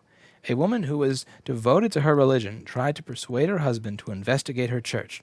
He resisted. She kept after him day and night, but each effort failed. One evening, she secretly arranged for missionaries of her church to drop by at dinner time, thinking her husband would feel obligated to invite them to dinner and be friendly. She also arranged for them to bring books, tapes, a film, and other materials from which they could preach to him after the meal. Everything went as planned. Just as the family was sitting down at the table, the missionaries rang the doorbell. After an enjoyable meal, the wife said, "Wouldn't it be nice if these two gentlemen explained a little about the church?" Due to moral pressure and courtesy, the man agreed. As the missionaries were assembling their materials, flannel board, books, and pictures, the husband felt trapped. He excused himself to go to the bathroom, climbed out the bathroom window, and disappeared. That's a great marriage right there. The desperate wife turned to her church for help. Several men came to her rescue and began looking for her husband. After 3 days of extensive search, he was found. He lost. He had no intention of returning home, but due to kindly persuasion and his wife's promise that she would never mention religion again, he returned home. The wife kept her promise, and the man began to relax in peace. The impressive part of the story is the following. The husband became acquainted with the man who found him and confessed, "I have wanted to know more about your church, but not from my wife." Secretly, he learned about his wife's religion, converted, and became a member. One Sunday morning, the minister announced the new member of his congregation and asked him to come to the rostrum. When her husband arose, the wife was so surprised and overjoyed, she burst into tears. Health foods. Another woman caused a rebellious streak to appear in her husband by doing the following. When they were first married, she made many suggestions about trivial matters. She tried to reform his eating habits, encouraged him to take baths, and to take better care of his appearance. She was radical about health foods. He came from a family that thought nutrition unimportant, so it was irritating to him to be deprived of foods he was used to. This infringement on his freedom provoked him to eat junk foods when away from home. He also began drinking and smoking. Her suggestions were toward health, so his rebellion was against health, almost ruining his once strong body. In a sense, it was give me liberty or give me death. Give me liberty or a Big Mac. Give me a Big Mac or death, actually. An opposite example is a young woman who is devoted to health foods. She also married a man who was not interested in nutrition. He had been brought up on pies, cakes, jams, candies, and white bread. Soon after they were married, she said sweetly to him, "Honey, I know that you have been used to eating a different way than I, but do you mind if I prepare for myself the foods I want and I'll do the same for you?" He agreed, and she prepared 2 separate meals for months. After a while, he adopted her good eating habits and was preaching their value to his family. Men are usually wise enough to want what is best for them, but don't want to be pushed. 4. It doesn't work. You might as well give up trying to improve your husband because it doesn't work. Hints, carefully worded suggestions, or even pressures won't change him. Did Countess Tolstoy succeed in changing her husband? Did the wife who tried to pressure her husband to join her church succeed? Did the wife who insisted her husband eat health foods reform his eating habits? No. Men don't change in this way. Some women claim credit for their husband's improvement. They pressured him to change, and finally he did. Don't let this deceive you. With very few exceptions, 2 of which are covered in this chapter, his improvements wasn't due to her persuasion, but a motivation she may not know about. Someone else may have talked to him, as in the case of the man who joined his wife's church. Or he could have taken a class that opened his eyes, or read something inspiring. It may have been a flash of insight that prompted him to see the folly of his ways. Yes, he changed, but he may have changed much sooner without her push. As you can see, efforts to change your husband are unsuccessful. They cause marriage problems, cool feelings, destroy love, cause rebellion, and don't work. They bring no change or improvement in the man.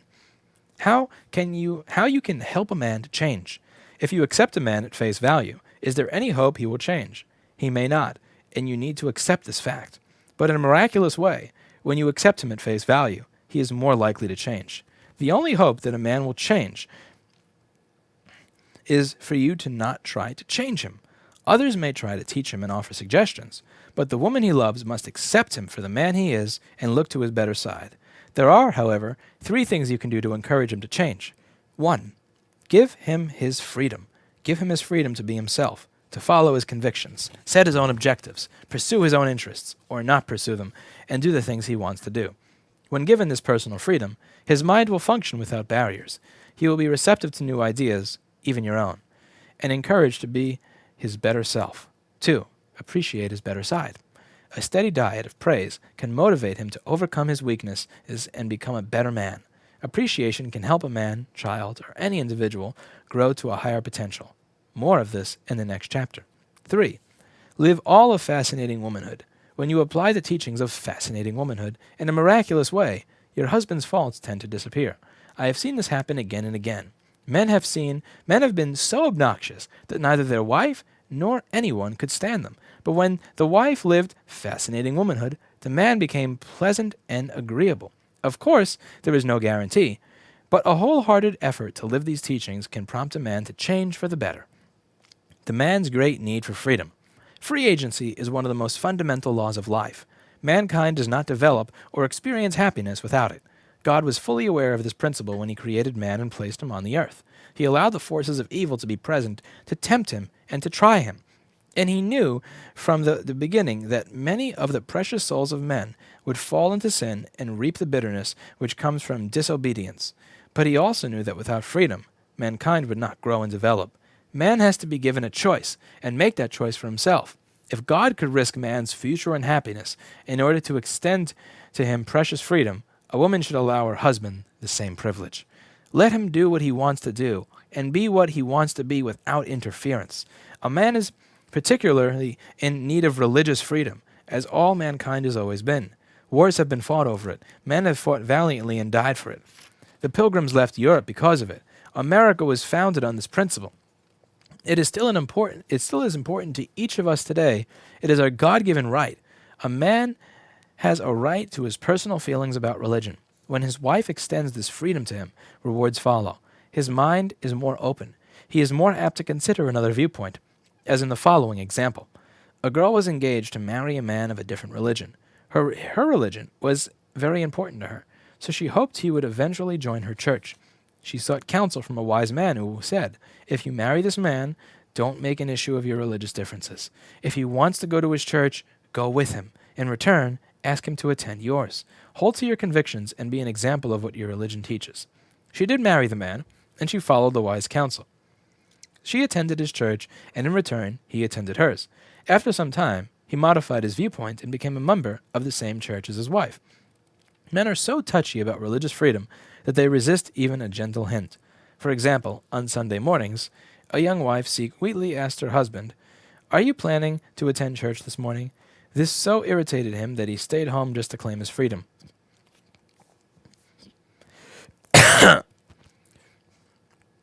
He had nothing against this church, but if he attended, he wanted it to be his idea. As soon as she stopped hinting, he began to attend more regularly. When you attempt to drive a man to church, you more often drive him away. If you take credit for your husband's church attendance, supposing it was because you pushed him there, you are suffering a false illusion. Your husband has found another reason for attending than you realize, and would have come into activity sooner with freedom and your shining example. Provoking a man to righteousness. An early religious teaching states that a woman should provoke her husband to righteousness. It is her duty. What does this mean? At the time this religion instruction was given, the dictionary meaning of the word provoke was to inspire or incite. It would be assumed then that a woman should provoke her husband to righteousness by her example and the spiritual influence. The problem today is that women misinterpret the earlier teaching. Dictionaries of today define the word provoke to nettle or to push, which is not what the early teaching meant. This method never works. When a woman pushes her husband to church, she usually drives him away. Methods women use to change men. Sometimes women try to change men by force in the form of demands, ultimatums, or threats. Usually, however, they resort to pushy suggestions, criticism, disapproval, or nagging, aka womansplaining. Or they use subtle methods such as moral pressure, disapproval, a carefully worded suggestion, or a gentle hint. Some women try to change a man by using another man as a shining example. They may express admiration for their father, brother, another man in the community, or even a famous man from history. If it is done out of admiration only, he may let it pass. But if she calls attention to the other man's superior virtues, hoping her husband will try to be more like the other man, he will resent it. Self-righteousness. When you try to improve your husband, you reveal a serious flaw in your character, the fault of self-righteousness. You indicate that you consider yourself better than he. You may think you are more righteous, more diligent in living your religion, or more faithful in attending to religious duties. This same attitude of self-righteousness was observed among the Sadducees and the Pharisees in biblical times. I completely butchered the pronunciation of that. Yes, I don't read the Bible. They were proud of their faithfulness to attend church, pay tithes. Another thing I don't know how to say.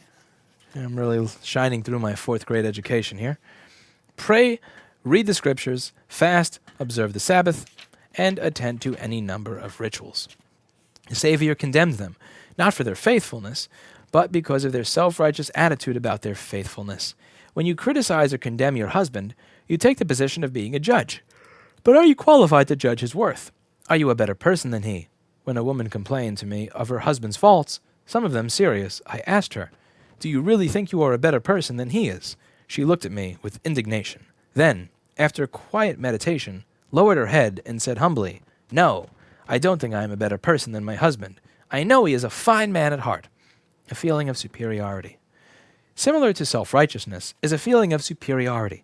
You may consider yourself more intelligent, better educated, more skilled, alert, careful, clever, or successful than he. You may come from a better family background, one with more money and status. With this view of yourself, you may take the initiative to shape him up to your standards. If you want a good marriage, don't count the worth of these things in your favor, or flaunt them before him, making him feel inferior. Instead, learn to appreciate the things which really count, as we will learn in the following chapter. One thing that makes it difficult to overlook a fault in a man is that his faults are different from yours. He may be disorganized and messy, whereas you may be neat and orderly. He may be forgetful, and you may be alert. On the other hand, you may be critical, whereas he is inclined to be forgiving. You may be tardy, and he may be prompt. Because your faults are different, you may focus on his and overlook your own. And the next time you are troubled about your husband's faults, say to yourself, "He has this fault, but he is better than me in other ways." The key to acceptance. The key to acceptance is humility, realizing our own human frailties and limitations, and therefore looking to ourselves for change. The heart of the Christian doctrine and other sound religions and philosophies, it is ourselves that we must change, or cast out the beam from our own eye first, that we may more clearly see the mote in our brother's eye.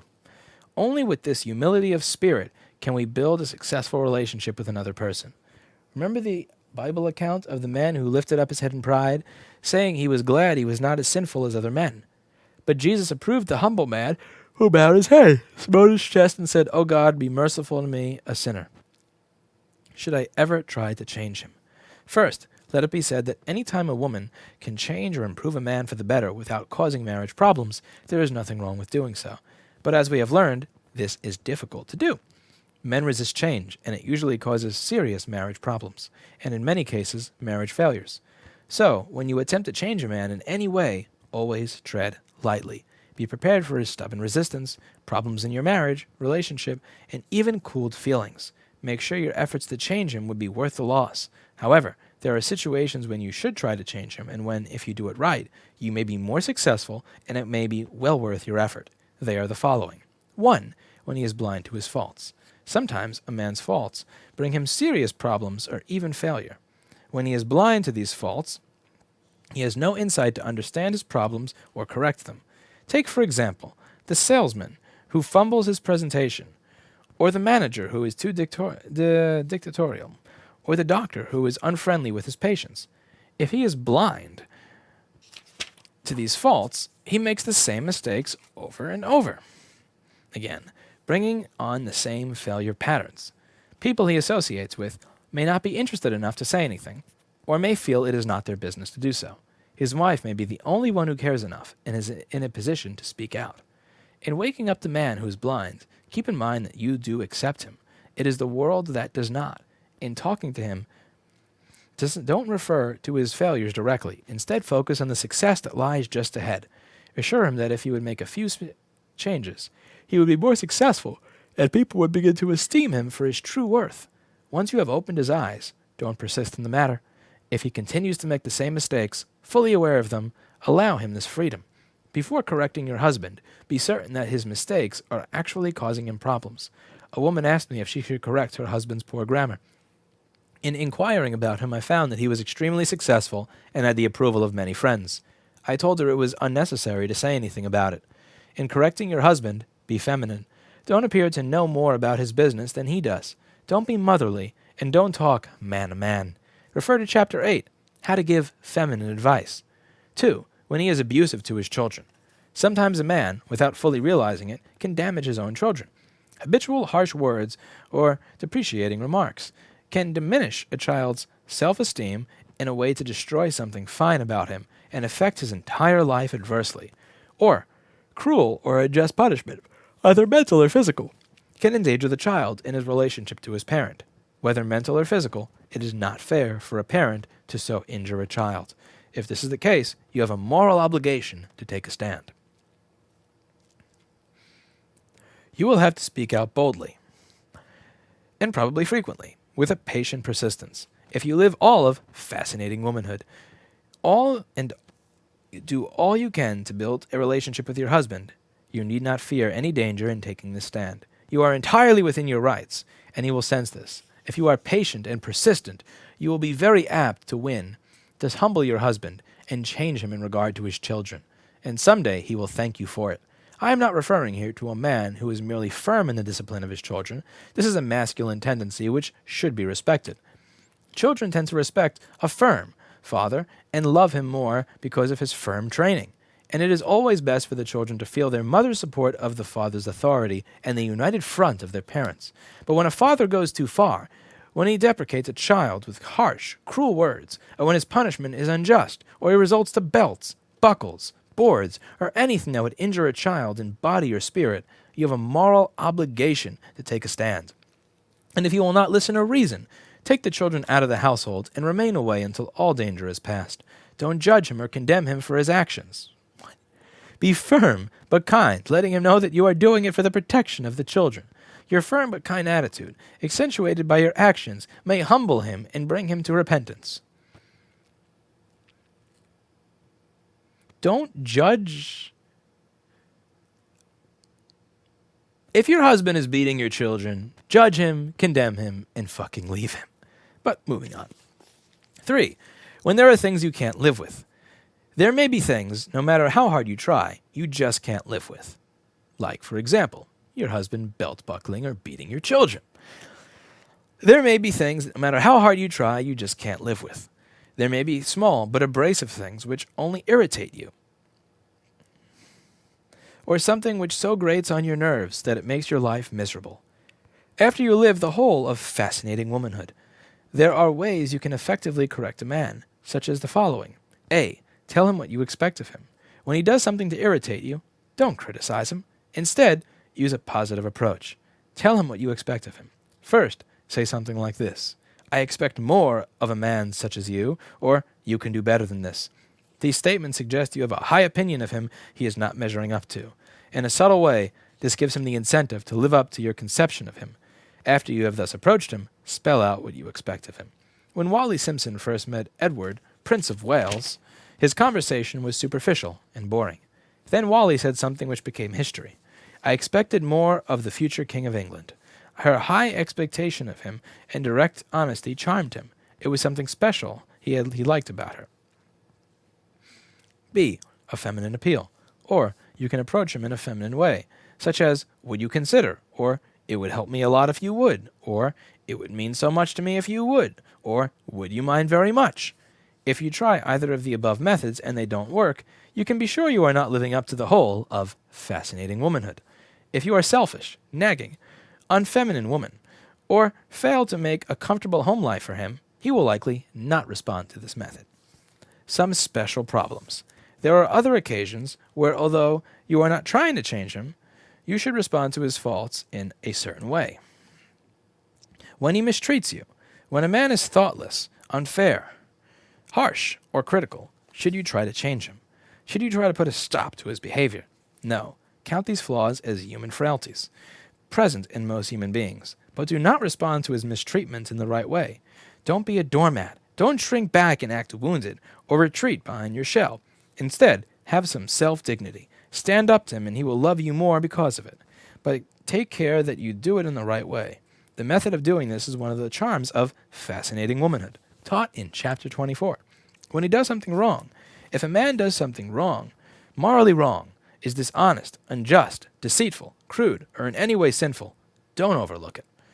If you do, you show a weakness in your own character, and don't make the mistake of lowering your standards to his.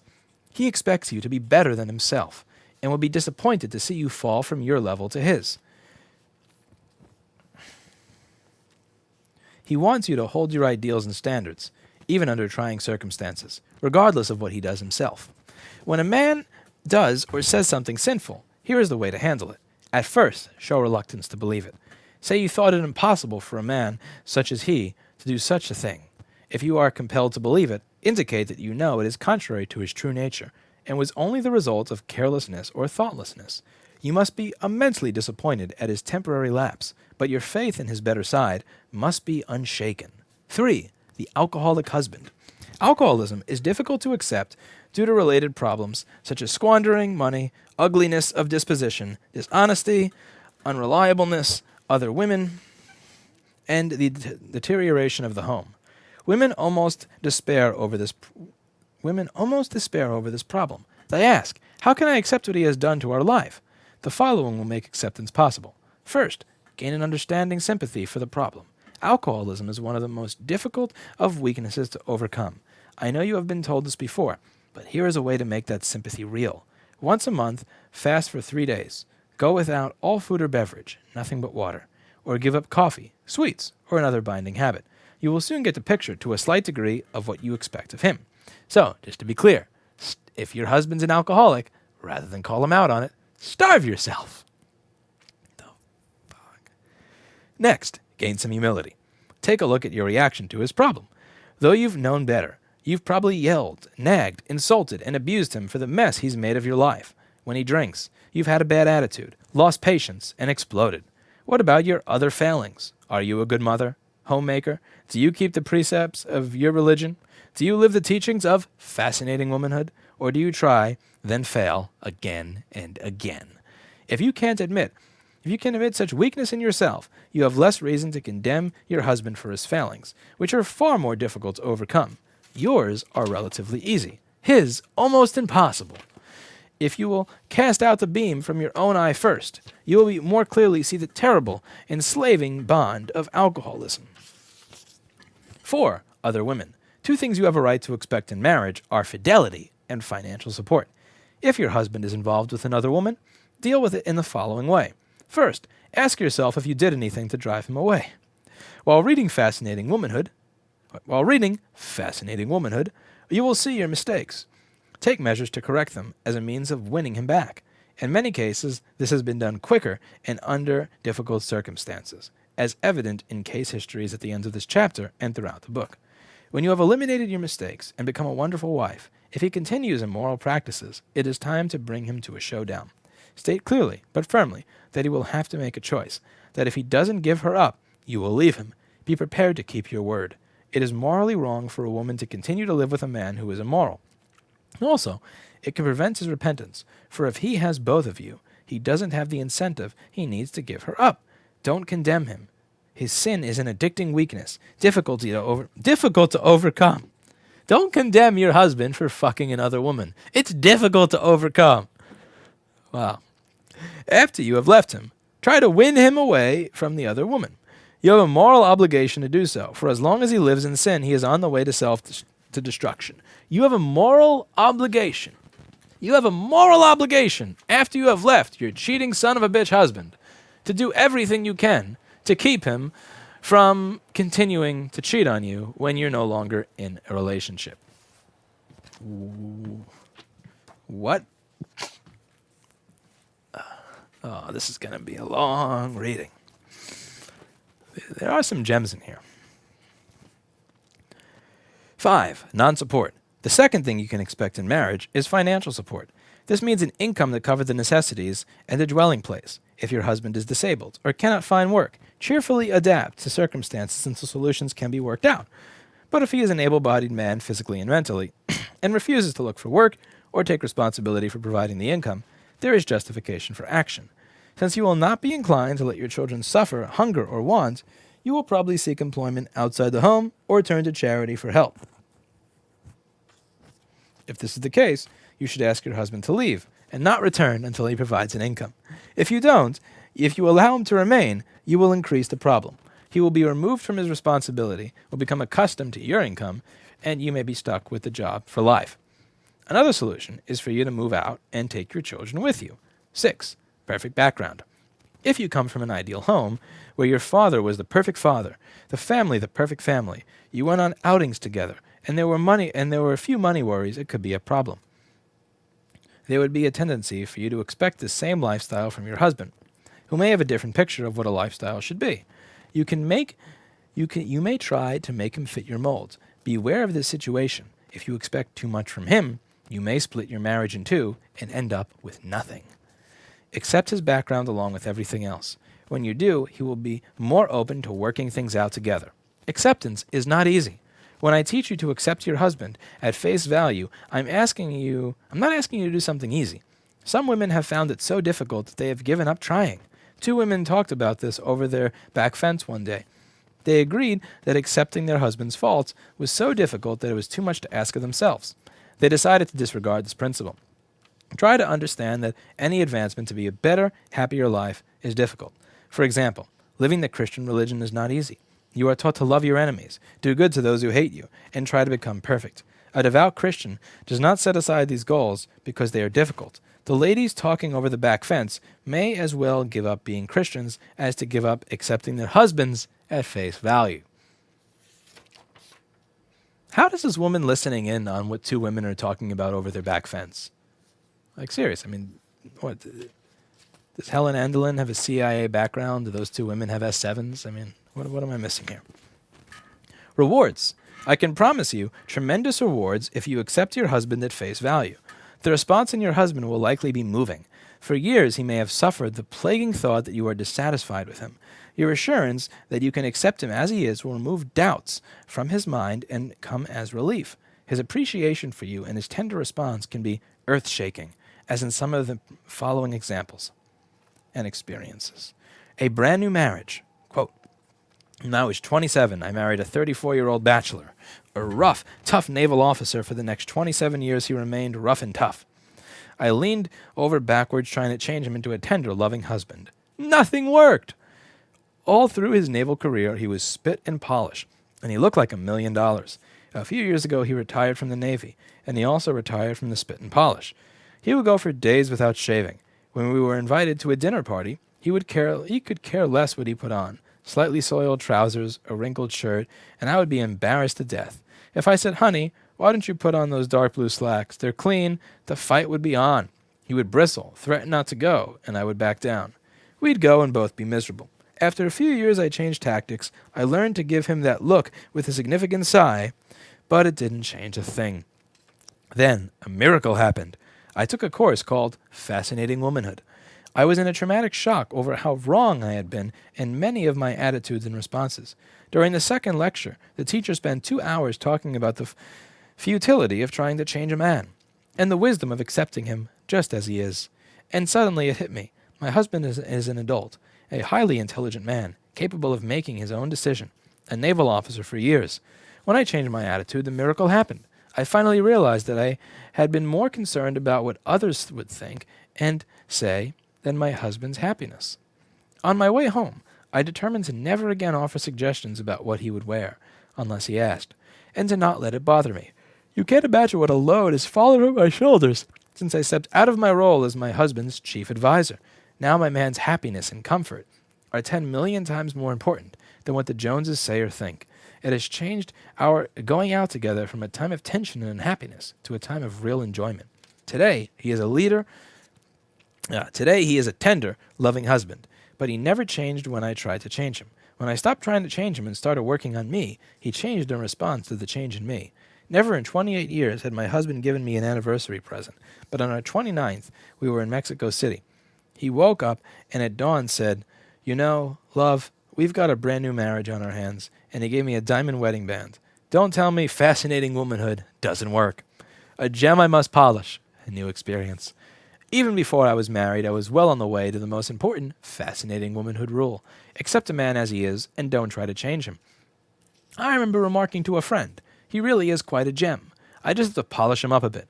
As soon as we were married, I began the polishing process, unaware that what I was really doing was rubbing him the wrong way. Instead of producing a beautiful gem, I was creating a massive bulk of cold, hard rock.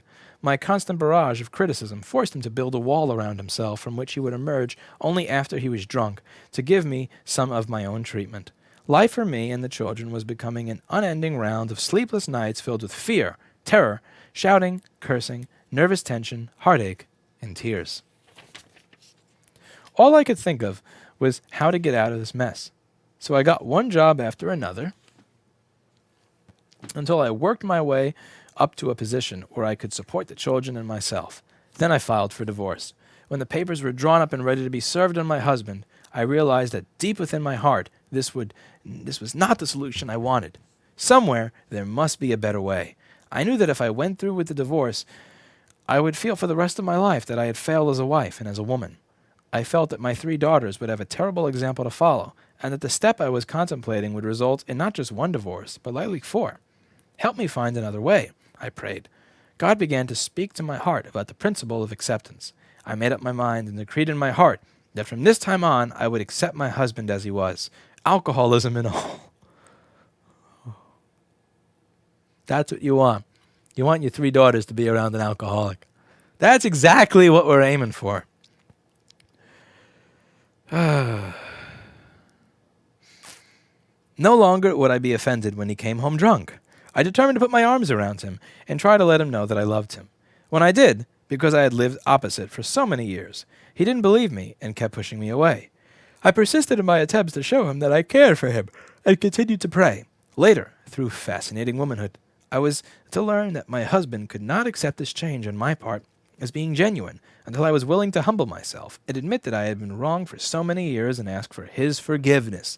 Remember, if your husband is an alcoholic, ask him for forgiveness. In answers to my prayers, God next impressed upon my heart that I must submit to my husband in all things. This was an extremely difficult step for me, especially in view of the fact that my husband by now is no longer employed. He was continually either too drunk or too sick to work, and I had become quite independent financially, emotionally, and socially. It was the all things I must submit to that I balked at, and a great spiritual struggle ensued within me. My chief argument was, "But Lord, my husband is not a Christian, so how can I submit to him in all things?" His answer was that I should trust him, that his word may also be brought to husbands through the behavior of the wives. Finally, on the last day of April, I surrendered the stronghold to God and told him that from that day on I was submitting to my husband in all things. That same evening, I met the woman who later introduced me to fascinating womanhood. Within a week of my decision to submit in all my things, my husband stopped drinking and sought help through counseling. He has been sober ever since. I was thankful to have a sober husband, but I began to feel a terrible emptiness in our marriage relationship. We were like strangers living under the same roof, not actually knowing each other. My inability to bridge this terrible gap was becoming a source of frustration to me. It was at this point that my newfound friend loaned me Fascinating Womanhood. I knew, as soon as I read it, that it was another answer to my prayer. One by one, gradually, I began applying the principles. "Honey, I want you to know that I've realized I've been wrong all these years in trying to change you. I am sorry and I am asking you to forgive me. In fact, I am glad that you are strong enough to have resisted my offers to change you. Also, forgive me for not having understood how great a responsibility you have on your shoulders to provide for me and the children. I want you to know how I appreciate your taking care of us, and you know I have always admired your broad shoulders and those muscles. They're as hard as a rock, and the way you carry yourself. I think you are wonderful." The first 2 times I tried saying these things to him, he said nothing. The third time he didn't say anything either, but he kind of squared his shoulders in a way which to me very eloquently said, "Well, she's finally discovered me." Since then, he has responded in many heartwarming ways. A bouquet of flowers, a new chair for the living room, invited me to go on an auction sale with him, or invited the neighbors in for an evening. I am grateful for his every response, great or small, which indicates that I have indeed found the key to a happy marriage. I feel like a new bride again through fascinating womanhood. I am just now learning what a good marriage is all about. The only married couples I had known who had a good relationship were either in the generation before mine, and therefore I reasoned their circumstances not relevant to our times, or the husband did not drink heavily. Little did I know that the divine order of marriage, as given to Adam and Eve, has not changed, that a man's needs have not changed, and that my marriage could only be successful if I followed the principles God laid down. His laws are eternal and do not change with the times or circumstances. The years that the locust had eaten. Marriage for me, at age 20, was an arrangement in which I could begin to change my new husband into the man I wanted him to be, and get out of it all I possibly could. I had been taught that marriage is a 50-50 proposition, and that I was to do all that I could to be sure that my part of the proposition was secured. 7 stormy years later, I began to view the shambles I had created, a very unhappy, belligerent husband, who had retreated into himself, and children that also reflected the home situation. I began to ask the Lord what was wrong, and slowly but clearly, as I searched the Scriptures, I began to see the wonderful role that God had created for the women in being a helpmeet for her husband, and of this place of leadership in the home. Mental assent was given to these truths, yet as to how to put them into practice eluded me. Some improvement was made in our home situation, but my husband remained behind his wall, and after a long period of time I became very discouraged and began to doubt the truths I had previously learned. At this point I had heard of the Fascinating Womanhood course, feeling that this would perhaps give some of the answers I longed and prayed to know. Within 6 weeks I sought it to put into practice what was being taught, and saw my husband begin to shower attentions upon me. So by the end of 6 weeks, our life together was sweeter and richer than it was on our honeymoon. Whereas before, I was occupied by his faults, now these same faults were somehow the points I could actually admire, finding myself in the freshness of a new love for him. He began to tell me that he loved me for the first time in years. Since then, our life together is continuing to improve and grow in love and fellowship. For the first time, I feel satisfied and fulfilled as a woman, with much thanksgiving for the wonderful gift of womanhood God has given to me and to all women. It is written in the book of Joel, I will restore you to the years that the locust has eaten, and you shall eat in plenty and be satisfied, and praise in the name of the Lord your God that has dealt wondrously with you. Joel 2:25-26. I can say with all confidence that this promise is being fulfilled in my life, as by the strength of Christ I continue to put into practice in the principles in the Scriptures and amplified in Fascinating Womanhood. His Little Angel.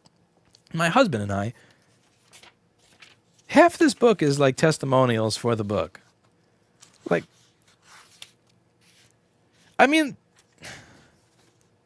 How narcissistic do you have to be to sell a book and have the first 3 chapters of the book be testimonials of your fucking book? Usually the testimonials, it's like here, here, here, and then the back of the book. But here it's like I've been reading for 15 minutes testimonials of the book. Helen Andelin. Female vanity. Female vanity. His Little Angel. My husband and I have been married 21 years. I had always thought we had a wonderful marriage. That is, for the first half of it. Then things began to happen. We have 7 children, whom we love very much, but this was not enough to hold our marriage together. A friend and sister had been trying to get me interested in Fascinating Womanhood. So in desperation, I thought I would try. So I borrowed a book and began to read. To me, it was revelation upon revelation. My husband at the time was planning to leave me. I told him I thought he should, as we had nothing in common anymore. He was 200 miles away looking for work, which would take him farther away, so I had to work fast. The night he came home, I applied the first assignment to accept him and tell him so, and told him that I would like very much a chance to prove to him that I would improve. He said nothing. The next night, I asked him if he had thought about it, and he said yes, but he was convinced it wouldn't work. He was so discouraged, disillusioned, and unhappy that he thought the only thing to do was to go away by himself. I tried to convince him otherwise, but nothing would change his mind. With my life at an end, so I thought, I cried the whole night. The next morning, He asked me if I really meant what I said, and I said yes. He told me that he had always loved me, that he really didn't want to leave, and that his boss had offered him a raise if he would stay. He held me in his arms as if he would never let go. I am remembering our first year of marriage, when he kissed my feet and called me his little angel, and I am wondering how I could have been such a fool as to let him down as I have. But I feel very blessed to have been given another chance, and by applying fascinating womanhood, I am praying that I will be able to arouse those feelings again in him. Out of the cellar. I have a wonderful husband, but he has some habits I disapprove of, especially his use of tobacco. I have always insisted he go into the cellar to smoke, even though I had accepted this habit in him when we were married. After learning the principle of acceptance, I realized how awful I had been. When he came home that night, I confessed my feelings, asking forgiveness for the terrible way I had treated him, and told him that I accept him as he is. My husband was so tenderly touched that he cried. Later that evening, he told me that he loved me for the first time in 2 years, and he slept with his arm around me all night. Rules for acceptance. 1. Get rid of self-righteous attitudes. 2. Accept him as part virtue, part fault. 3. Give him his freedom to be himself. 4. Don't try to improve him. 5. Don't use other men as shining examples. 6. Look to his better side. 7. Express your acceptance in words. Assignment. 1. List his faults. Make a list of your husband's faults which annoy you, things you find difficult to accept. It is best to face this honestly. You need to know what you must accept. Save this list. Later, if your marriage becomes troublesome, refer to the list to see if you are failing to accept something. As an icebreaker, say something like this. I am glad you are the kind of man you are. I can see I have not understood you in the past, and that I have made many mistakes, but I am glad you have not allowed me to push you around. You have not been like putty in my hands, but have had the courage of your convictions. Will you forgive me for not understanding you, and let me prove to you that I can be a wonderful wife? You may feel insincere in telling him these things, for your critical attitudes may not have disappeared, but do tell him and look to his better side. When you do, your acceptance will become easier, more natural, more sincere, and will continue to grow. 3. Love booklet. Make or buy a little love booklet to put down loving things your husband says or does as you begin to apply the principles of fascinating womanhood. Write down any favorable reaction to the above assignment. Acceptance is the most fundamental principle taught in fascinating womanhood. Your success in living the following teachings depends on your accepting your husband at face value. Chapter 4. Appreciate him. Look to his better side. To appreciate a man means to set a just value on him, to esteem him for his full worth, and to be grateful for him and the things he does for you. Here are suggestions for developing a keen sense of appreciation. The third eye. Learn to see him through new eyes. True love has 3 eyes. One eye is dim to his faults. A second eye sees him as the world does. This is an important perspective. Sometimes you must help him see the way the world sees him, as we learned in the last chapter. A third eye sees him as no one else sees him, appreciates him as no one else appreciates him. Keep this eye sharply focused, and you will observe many things to appreciate. Every wonderful wife has a third eye. Develop values. Are you inclined to appreciate only superficial things about a man, such as his looks, his income, or his status? Is your estimation of an ideal man one with money and success? Is he a high achiever who has earned honors in the community? Do you have a stereotype picture of what he ought to be? Do you expect him to be like other men? To appreciate a man for his true worth, you have to know what true worth implies. You need to develop a sense of value, as we have here reviewed. What to appreciate? 1. Character. Look for his traits in his character to appreciate, such as honesty, dependability, kindness, and love. When you appreciate these virtues, you help him become a better man and strengthen your relationship. For a review of what basic character consists of, refer to Chapter 16, A Worthy Character. 2. Intelligence. To appreciate a man's intellectual features, consider his education, knowledge, good judgment, and creative skills of the imagination. Or, he may have a special talent in math, science, sales, or the arts. A man need not be well educated, however, to have intellectual gifts. High intelligence has been found in the rank and file of humanity, and often among the most humble. When a woman is alert enough to perceive it and believe it, she can magnify the intelligent gifts within him. What he does for you. Notice and appreciate the many little things he does for you, such as when he carries in the groceries, opens your door, remembers your birthday, or gives you a phone call. Appreciate the things he does around the house to help you, such as tending the baby, doing the dishes, or making a trip to the grocery store for a last-minute item you forgot. Appreciate the fix-it jobs he does around the house to keep things in repair, or the yard work. Appreciate the things he buys for you, furniture, cloths, miscellaneous items, and even your grocery money.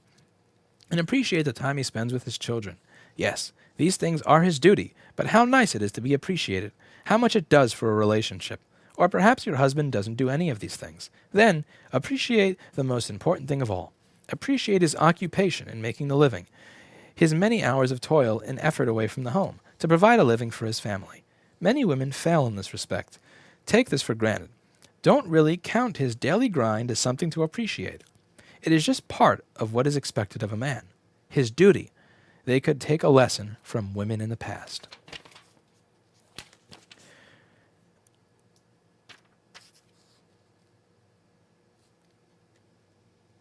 In the early days of America, a man was appreciated if he only kept food on the table. This was especially true on the western frontier, where life was hard. A man had to build his own shelter, protect his family, and grow his own food. Survival was his foremost concern. Not much more was expected of him. His very existence was appreciated. Today, a man's efforts are less visible and therefore less appreciated. Although he no longer builds his own shelter, he must earn enough money to buy one. Although he no longer grows his own food, he must earn enough money to pay for it.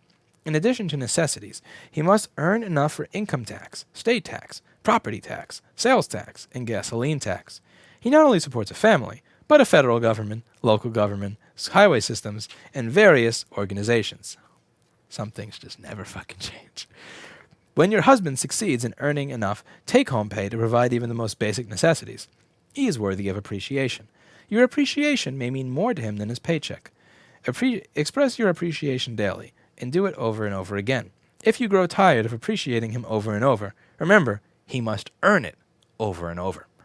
One of the most serious faults in anyone is ingratitude. An ungrateful wife is a fundamental cause of serious marriage problems. Be sure your children don't have this failing, or they will be offensive. The main way you spoil a child is when you give him more than he can appreciate. This is true of adults also. We are corrupted not so much by the possession of wealth and luxuries as our inability to appreciate them.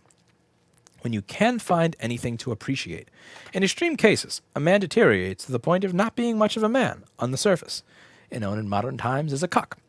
You may feel at a loss to find anything to appreciate and would feel insincere praising him for qualities that don't exist. In such a case, there are 3 things you can do. 1. Have faith in his worth. Have faith that character, intelligence, and kindness are inherent in his makeup, as they are in the souls of all men. The German author I can't believe I'm fucking up this name. The German author Goethe wrote, "If you treat a man as he is, he will stay as he is. But if you treat him as if he were what he ought to be and could be, he will become that bigger and better man." When you have an unwavering faith in his better side, you inspire him to live up to your conception of his ability.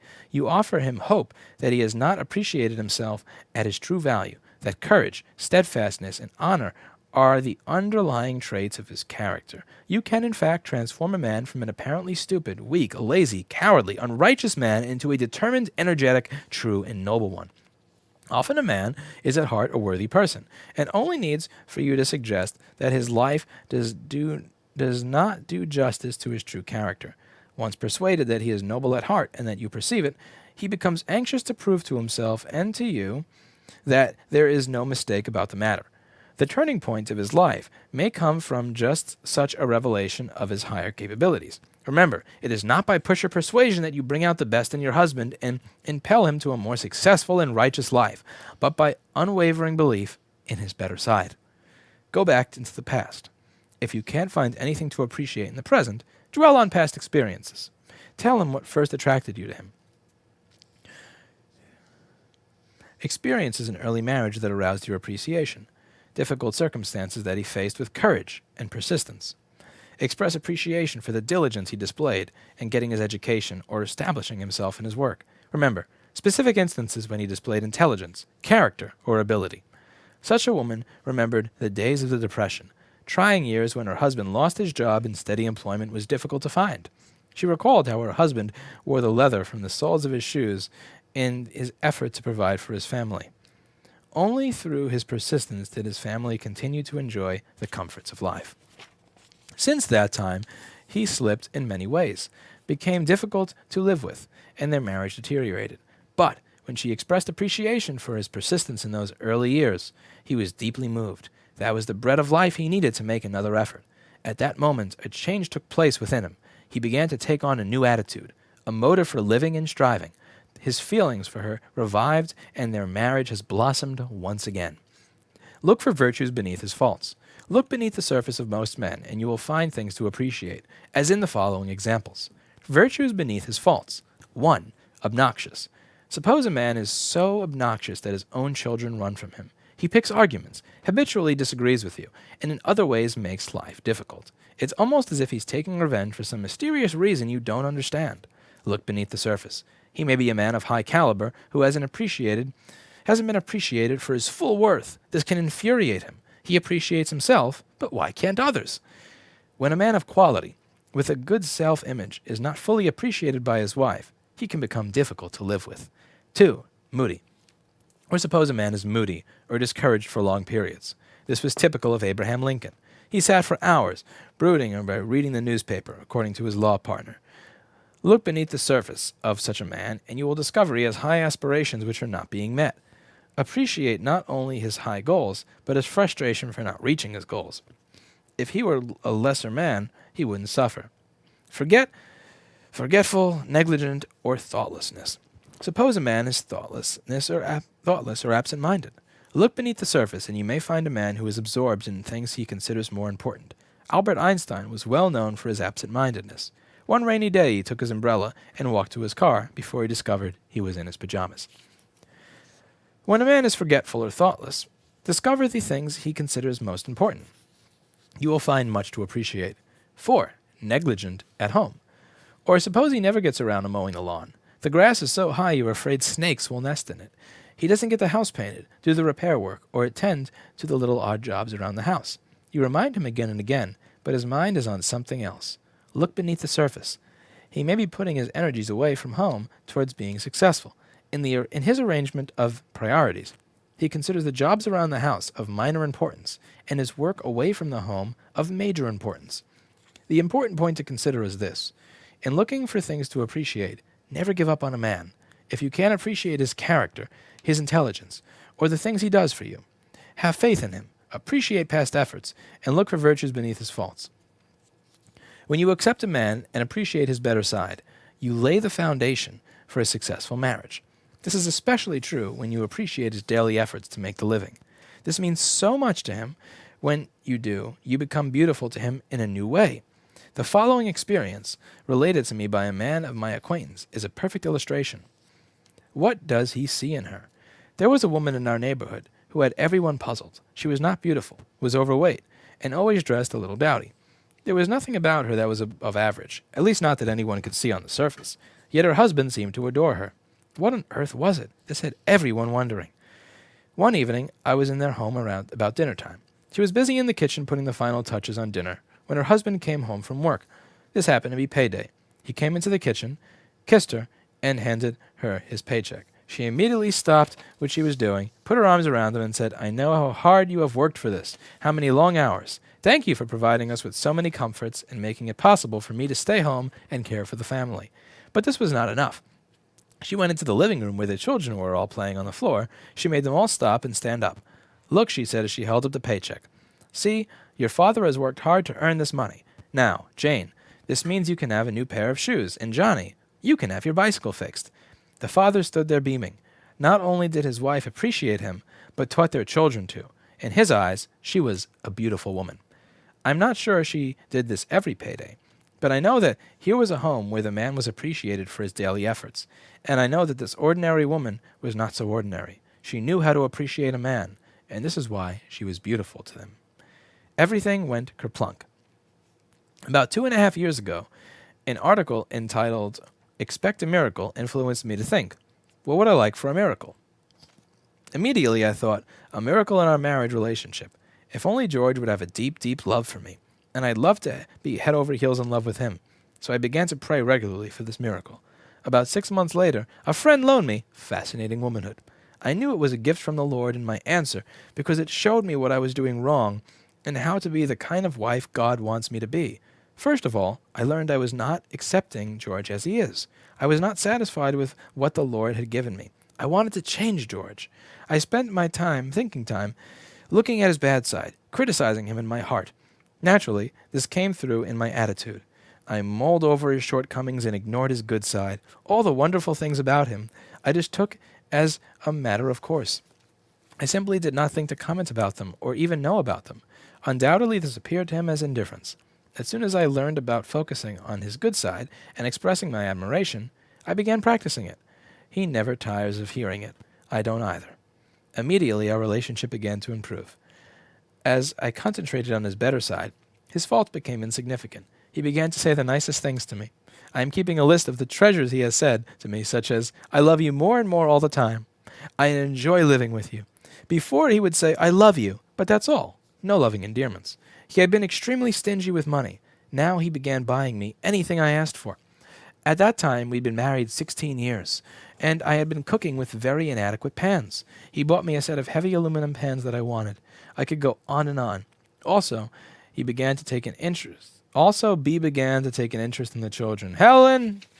Typo on page 75, Helen! Not fascinating. Not fucking fascinating. Occasionally, I slip back in my old fault-finding ways. When I do, the atmosphere of our home goes kerplunk. The kids crab and fight more. George is his old self. Everything is awful. The funny thing is, it's immediate. All I have to do is change my attitude, and everything is different. It doesn't take more than 5 minutes to change either to the good or the bad. That's what happened about 3 months ago. I thought, undoubtedly, Satan helped me. Nobody appreciates me. No one cares. All I do is give, and I'm tired of it. I'm not doing it anymore.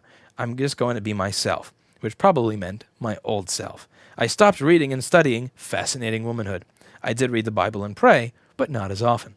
When I went through, did people really read the Bible and pray every day?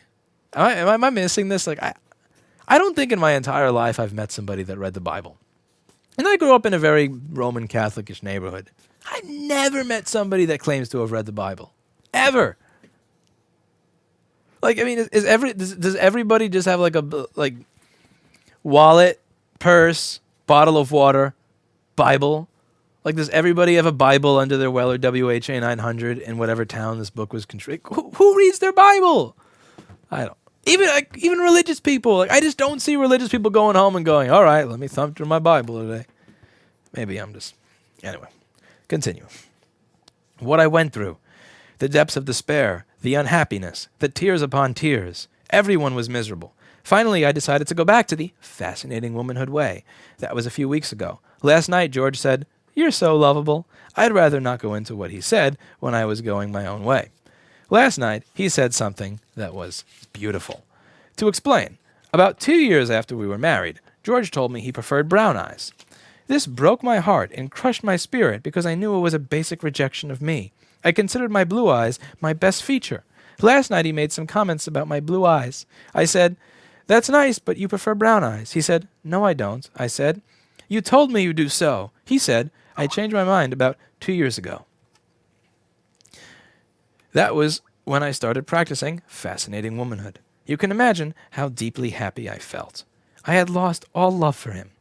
The first 2 courses I had taken in Fascinating Womanhood had saved our marriage, been a blessing to our whole family.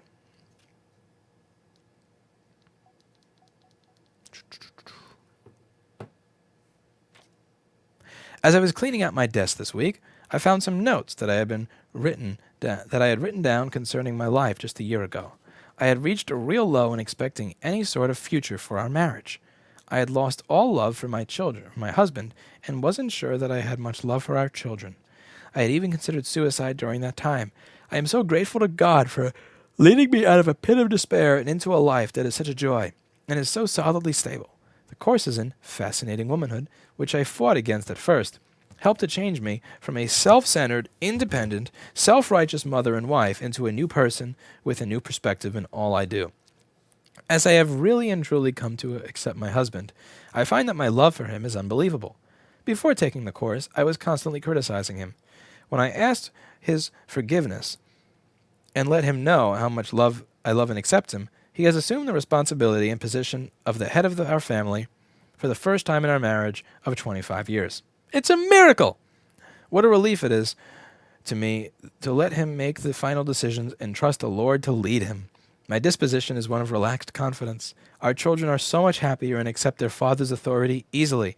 I don't hear any of the arguing that they used to put me through. Our 5 children, ranging in age from elementary school through college, are responding with gratitude towards their new mother as they too are accepted and loved for themselves. We are finally having family devotions after dinner to see each evening. This is something I have been pleading for without success for years. My husband decided. The children accepted it. We are all growing closer and more understanding of each other. I'm so busily enjoying my attempt to fill my role as Angela Human that I no longer have time for nagging, self-pity, or criticizing. Our home finally has an atmosphere of peace, order, comfort, love, joy, and acceptance. My husband is so relieved and relaxed as he begins to realize that he can depend on my love. He plans more fun things to do spontaneously. He handles all family finances now. He's had an electric saw for years that he hasn't used. Suddenly, he began to build shelves for me. Spice shelves, shelves for my sewing accessories, etc. As I admire and appreciate his work, he thinks up more and more things to do. It is the first sign that I have ever seen of his really enjoying doing something creative. I am a school teacher, and I have applied many of the teachings of fascinating womanhood in my work as a teacher. It works miraculously well in the classroom. I have never enjoyed teaching so much, and I have never had a total classroom of children enjoy it so much, regardless of their academic achievement. Actually, no child in my class is failing or will be encouraged to repeat the grade, a first in my 25 years of teaching in primary grades. The most wonderful part of my life is that I really love my husband so much, and I know that he loves me deeply in return. This is the greatest joy that anyone can experience.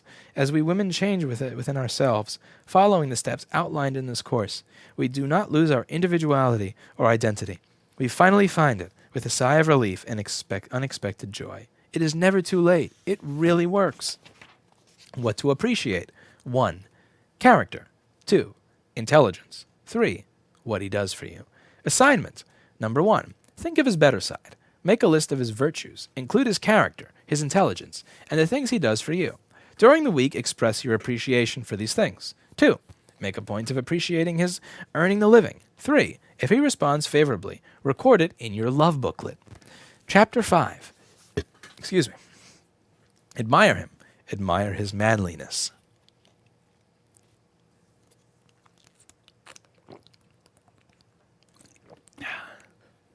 What does the word admire mean?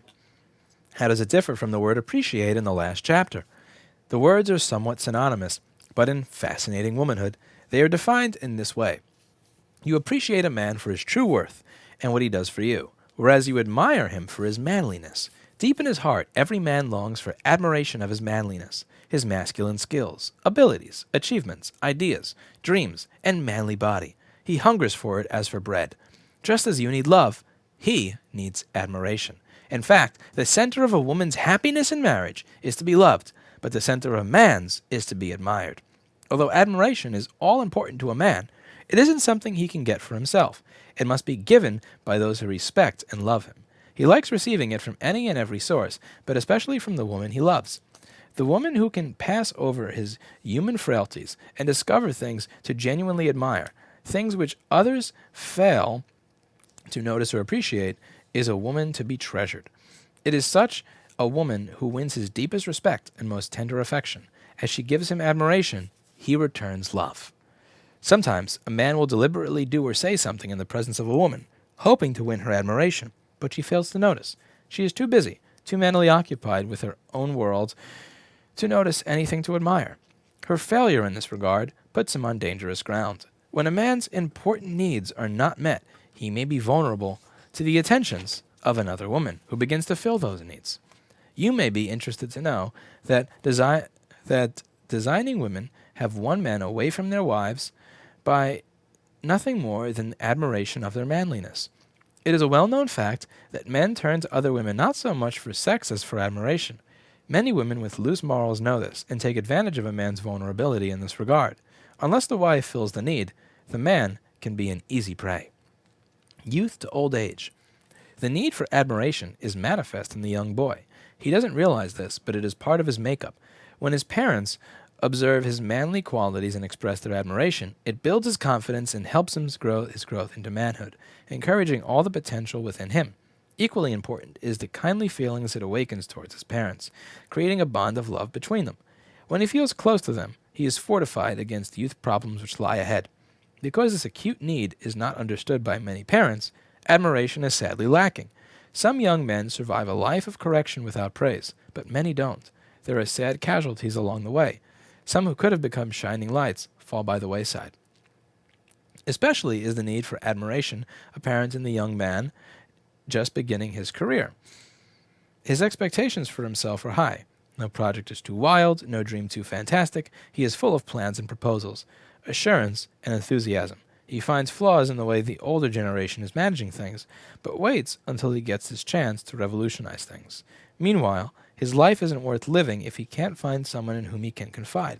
Most of his useful associates are too occupied with their own aspirations to listen to his. Older people will only laugh at him. Where can he find an uncritical listener and confidant? The cry of his soul is for admiration, and the woman who gives it to him is no less than an angel. The older man relishes admiration as much as when younger. However, if he has gone without it through the years, time and age have made him less sensitive to the lack of it.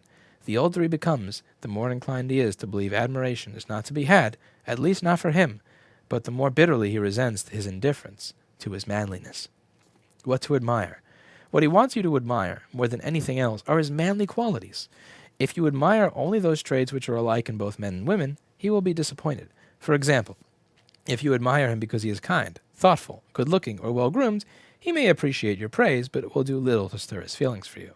It is his masculinity he wants noticed and appreciated, his masculine body, skills, abilities, achievements, and dreams. When you do, you awaken his tender feelings of affection. His masculine qualities. 1. His masculine body. There are physical features such as his large build, strong muscled, deeply pitched voice, heavy jaw, beard, mustache, heavy walk, large hands, or anything which distinguishes him as part of the male sex. So much for Trump. Admiring the masculine body includes bodily strength and endurance, such as in sports, weightlifting, swimming, managing difficult equipment, sawing logs, taming horses, and even some of the more common things such as mowing the lawn, painting, lifting heavy objects, opening tight jar lids, turning screws, plying a saw, or wielding a hammer. Men's clothes are part of the physical. They are heavier, rougher, and more tailored than women's, and therefore more masculine. Masculine skills and abilities. This is the skill of the carpenter, the mechanic, the salesman, doctor, lawyer, or other fields of work that men engage in. 3. Masculine achievements. This is the honor of being advanced in his company, taking the championship, winning a debate, an honor for outstanding service, or achieving any difficult objective in the masculine field. 4. Masculine goals and dreams. I refer here to things a man has not yet achieved, but would like to, in his field or work or outside interests. If he is only casually interested, you need not take it too seriously. But if he has a deep desire or dedication toward a worthy goal in a masculine field, it is something worthy of your notice and admiration. 5. Masculine traits of character. Masculine men tend to be decisive, steadfast, and aggressive. These traits seem to be uniquely masculine. In contrast, feminine women tend to be vacillating, submissive, and complacent. Masculine character includes chivalry towards women and children. It includes a sense of honor in masculine duties, such as the manly courage to face a situation which, if he were to neglect it, he would simply not feel like a man. Masculine character includes any virtue essential to his manhood. 6. Masculine role. The man who serves as the guide, protector, and provider for his family is performing a very masculine duty. As he leads his family gently but firmly, faithfully goes to work from day to provide them a living, he deserves both appreciation and admiration. You appreciate him for what he does and the money he earns from his labors, but you admire him for the masculine skill and ability it required to earn the income. Why is admiration of his masculinity so important to him? because it makes him feel manly. This realization of his masculinity is one of the most enjoyable feelings he can experience. When you supply him with the much-needed admiration, you become indispensable to his happiness. He will turn to you again and again for your comfort, your companionship. It's freezing. Jesus Christ, it's cold here. Brr. Close the window. Where were we?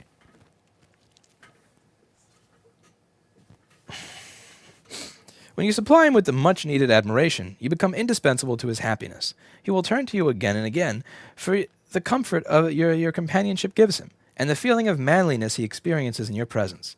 Admiring his masculinity is, in fact, one of the keys to winning his love and devotion. I think I skipped over this section. 4. Masculine goals and dreams. I refer here to things a man has not yet achieved, but would like to in his field of work or outside interests. If he is only casually interested, you need not take crap. Yeah, that section sucks anyway. Discovering things to admire. Think about him. Most of your thoughts are probably focused on your own concerns, the children, household chores, personal problems, and things you are involved in. Try thinking about your husband. Think about what kind of a man he is. What problems has he faced? What has he overcome? What has he done with his life thus far? What would he like to do in the future? What are his strong points? Admire these. 2. Observe him. Keep your eyes open and observe what he does, and you will find things to admire. Every man has either brains, brawn, or skill, so observe him in these 3 categories. 3. Listen to him talk. Your greatest opportunity to admire him will be when he talks, especially when he talks about himself, subjects he is interested in, or his life away from home.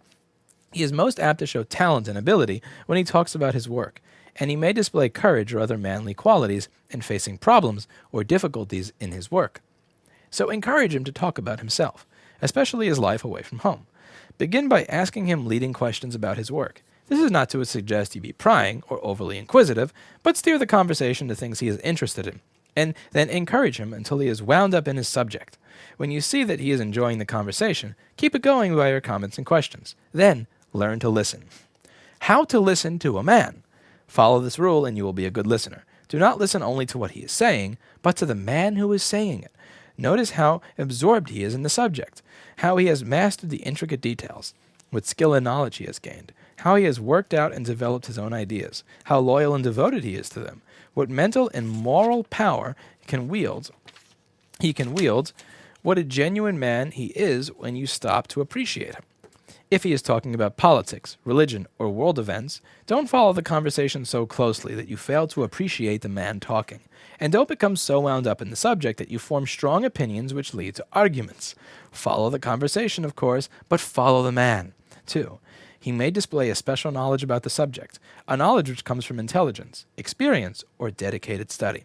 If his attitude shows impatience with how things are, this may indicate that he has ideas on the subject, ideas that need to be expressed and appreciated. As his ideas unfold, look for idealism and devotion to the things he believes in.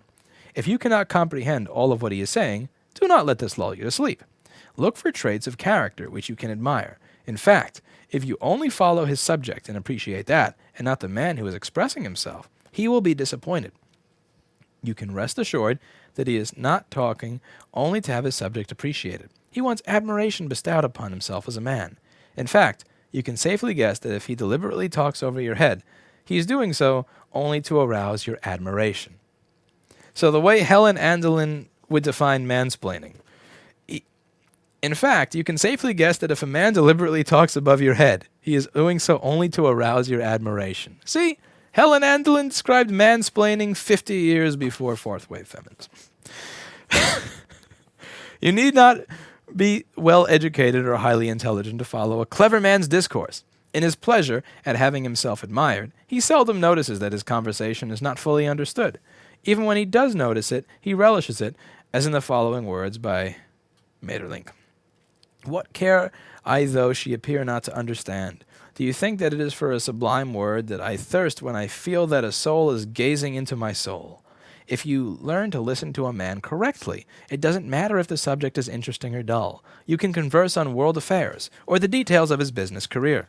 You will welcome the most tedious discourse, to seek out things to admire. The following story is an illustration of the right way to listen. Alice and Jim. Alice is the perfect listener, with an attentive interest in her husband, Jim. Jim is a man who craves admiration, for out in the world he gets little of it. In the business world, he is a terrific success. He is highly intelligent and has ingenious ideas. But who cares or bothers to find out about them? In fact, some have implied that only luck is responsible for his success. At home, it is a different story. When dinner is over and they have a few minutes together, Alice steers the conversation to his work. She prods him from time to time until he is wound up in his subject, and then she listens. Observe her carefully, and you will find that she listens only casually to what Jim is saying, but nevertheless finds a great deal to admire. What is it? Not his appearance, because he is just an average-looking man. Not his language, for hers is just as good as his. And not his ideas, for they are quite ordinary. She sees loyalty, courage, and idealism. Here is a man whose heart rings true to his ideals, to what he believes fair and square. Whether she agrees with him or not, doesn't matter. She sits there and admires, not his words, not his ideas, but his manliness, his fervent enthusiasm, which might irritate others who do not agree with him, is regarded by her as another expression of the steadfast champion that he is. So long as she can watch the rapt animation of his countenance and the unfolding of his admirable character, she asks nothing else. Even his moods of depression arouse her admiration. Isn't he depressed only because of what he considers the futility of his ideas? Natasha. In the novel War and Peace, Natasha knew how to listen to a man. When Pierre told her of his experiences in the war, he now saw a new significance in all he had been through. Now that he was telling it all to Natasha, he experienced the rare happiness men know when women listen to them. Not clever women who, when they listen, are either trying to assimilate what they hear for the sake of enriching their minds, and when opportunity offers repeating it, screw those clever women, or to apply what is told them to their own ideas and promptly bring out the clever comments elaborated in their little own mental workshop. But the happiness true women give, who are endowed with the capacity to select and absorb all that is best in what a man shows of himself. Let's go over that again. Now that he was telling it all to Natasha, he experienced the rare happiness men know when women listen to them. Not clever women who, when they listen, are either trying to assimilate what they hear for the sake of enriching their minds, and when opportunity offers repeating it, or to apply what is told to them to their own ideas and promptly bring out the clever comments elaborated in their own little mental workshop, but the happiness true women give, who are endowed with the capacity to select and absorb all that is best in what a man shows of himself. Natasha, without knowing it, was all attention. She did not miss a word, one inflection in his voice, no twitching of a muscle in his face, nor a single gesture. She caught the still, unspoken word on the wing and took it straight into her open heart, divining the secret import of all Pierre's spiritual travail. How to express admiration. 1. Be sincere. Never is sincerity more important than when it relates to a man's most sensitive nature, pride in himself, and especially in his masculinity. This is something not to be trifled with by superficial flattery. You will have to cultivate sincere admiration before you can express it effectively. If you do not sincerely admire him, even after following the suggestions in this chapter, forego this part of the subject. Anything you say will be easily detected as insincere, and instead of appreciating your praise, he may resent it, counting it as a manipulation and trying to gain a benefit for yourself. 2. Be specific. When expressing admiration, don't talk in generalities. Don't say, for example, "You are such a manly sort of a man." He may answer with, "How? In what way do you think I'm manly?" If you can't think of a quick answer, it could be embarrassing. Be specific by expressing admiration for particular qualities or incidents when his admirable traits were evident. This is why it is so important to observe him and listen to him, so you will see specific qualities you can admire. If you can pinpoint incidents in which his admirable traits were evident, then you will undeniably If you can pinpoint incidents in which his admirable traits were evident, they will be undeniably true, even to him. You must accept him. Although admiration is all important to a man, it will not be appreciated unless it is accompanied by acceptance. If you admire him in some ways, but are critical of him in others, it will be like serving him a piece of moldy pie and trying to disguise it by putting whipped cream on top. You will have to accept a total man before your admiration will be well received. Rewards. When you can sincerely admire your husband, it can bring significant rewards to both of you. For the man, it fills a most important need. It can also be a tremendous motivation to him, causing him to grow in masculinity and in success in life, therefore bringing him fulfillment. Rewards to you are equally significant. Your greatest need from him is love. When you give him admiration, he returns love. This is evident in the following true experiences. The look in his eyes. Trying to tell my husband that I accepted him and that I admired him for standing up and sticking to his convictions was a very hard thing for me to come out with. First of all, I am not the kind of person to say something like this, and second, I thought I would start to giggle. I tried 3 or 4 times to do my little speech, but always ended up turning and walking out of the room. Finally, I was going to do it no matter what kind of mess it turned into. So I walked into the room and started. And once I started, I realized what I was saying, how I really felt. This is one of the main reasons I fell in love with my husband. He did stand up for what he believed in and did not let me get away with walking all over him. Well, the look in his eyes was just unbelievable. Never can I remember such a look. He had so much pride in his eyes, and it was not for himself, it was for me. About a week later, he took me out to dinner and made 2 comments. One hurt, the other felt great. He said for the first time he felt I really cared. He had never thought I cared what happened to him. Second, that he never loved me more than he did then. What more can a woman ask for? Isn't this what we all really want and makes it all worth it? I feel like a bride again.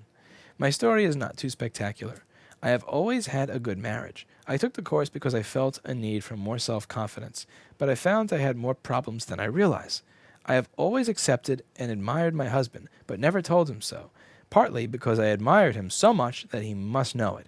It was extremely hard to start saying these things, so I started writing notes. When he commented on them, I would say, "Well, it's true," or "I wanted to be sure you knew how I felt." Then I progressed to saying complimentary things. His response was so great that I realized his need to hear these things. He started telling me the ways I pleased him, and this gave me the self-confidence I have always lacked. His tenderness towards me is fantastic. I feel like a bride again. The greatest thing was when he said with tears, "I have come to realize that you are the sweetest and most feminine woman in the world, and I love you so deeply. I can't tell you how much. You are my whole life." I learned to listen. For 27 years, I never knew what my husband's plans were, what he was thinking, or where he was going.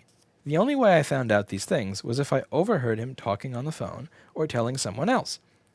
Since Fascinating Womanhood, I listen. If I am reading, I not only lower my book, I close it and give him my complete attention. I stop, look, and listen. I have been amazed how he has begun to open up and share. He shares things with me that never in my wildest dreams did I think he would. Listening to my husband when he talks has done more than anything to bring down the barriers and create love in our marriage. Often he opens up when I just sit quietly with him, saying nothing. I'm just there, available. I'm not in the other room, sewing or vacuuming. He begins to talk and share his dreams or plans, and we both get excited. He holds them spellbound. My husband was a smart man, but a boring conversationalist. When we had dinner guests, he would begin to talk, but so low and hesitating, and so long between sentences that people would break in on his story and change the subject. Or I would pick up on his story, take it away and from him, and finish it. This was before I took Fascinating Womanhood. After I studied about admiring my husband, when we were at a dinner party and he began to talk, I would fix my starry-eyed gaze on him, refuse to look at anyone else, and thus force everyone at the table to listen to him. Often, probably for a year or more, he would simply talk directly to me, as I was so fascinated by everything he was saying. Fascinated. Oh my God. Gradually, his confidence in himself as a conversationalist began to grow. Today, he is one of the finest conversationalists. He can hold a table spellbound. People say to me, "I could listen to your husband for hours." A new beginning. My husband and I have been married for 13 years, most of them unhappy. We had been separated 3 times, and I had decided to leave him for the last time. I had given up on him. About this time, a friend told me about Fascinating Womanhood and tried to encourage me to take the class. I told her nothing could be done for this stubborn husband of mine, and I might as well give up, but she begged me to read it. By then we had actually separated. I don't know if you know how a woman feels when going through a separation, but it is worse than miserable. A numbness went through me. I may as well have been dead. I prayed as I have never prayed before, that God would help me through each minute, each hour, and that I would depend entirely upon him to lead me through this, as I didn't know where to turn. I prayed that my husband would want to see me and talk to me. He did. At first it was accusation and bitterness, then quiet talking and understanding. I decided to take him back, but I was afraid. How was I going to know that it was going to work? I asked him if he cared if I took a course called Fascinating Womanhood. He cared. He asked me what it was about. I told him all I knew was that it was supposed to make marriage happier and a better wife of me. He told me to go ahead, and he was enthusiastic about it. At the first class, the teacher told us to compliment our husbands on his manliness, muscles, etc. I didn't think I could bring myself to say something like that. Finally, just before the next class, I knew I had to do something because the teacher would ask us about it, so I waited until we were in bed and the lights were out. I thought I would faint. Finally, I told him what beautiful muscles he had. This is when our marriage began. I was told not to expect material rewards, but a happy marriage. I received both. Some of the things my husband has bought me without my asking are a beautiful nightie, typewriter, trip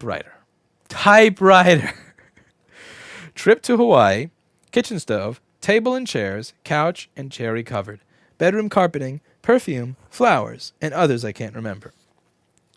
Typewriter. His honey-eyed girl. It was final exam week at the university, just prior to my husband's graduation. It had taken him 7 years to complete college, as he had to stop and work full-time every so often to support our growing family. He held jobs while attending school, also, and held positions in church, as well as carrying out home responsibilities. He had many moments of feeling sad and discouraged. He couldn't see his accomplishments. All he could see was the time it had taken to get through college. It hadn't helped much. The only praise... Faded page again. The only time I praised him was when he had problems, and then I didn't do it right. I had a very self-righteous attitude. I was handling the finances and trying to push him into greater activity in the church, and nagging him to do things for me, such as open my car door. I thought I was helping him by pointing out his mistakes. Then, my sister-in-law enthusiastically told me about Fascinating Womanhood, and I started reading it. I was thrilled because it told us exactly how to do it and what to say instead of just lots of do's and don'ts. This is... I can't. This is bullshit.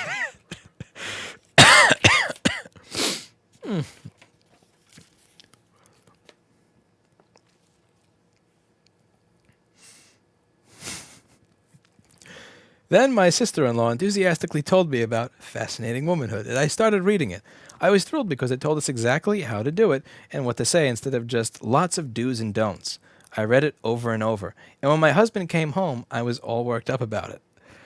And yet so nervous I was trembling. I told him I was glad he's the kind of man he is, and that I could see I had not understood him in the past, admitting I had made mistakes, and that I was glad he hadn't been like putty in my hands, but had the courage of his convictions. I asked for forgiveness and told him I wanted to prove to him I liked him the way he is. It was just like turning on a radio. His expression changed, and his whole being seemed to be affected. He started radiating happiness instead of misery.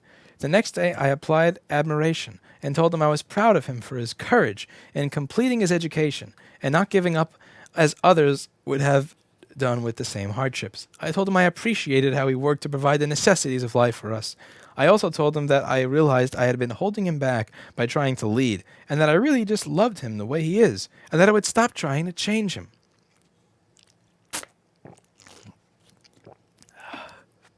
This is hard.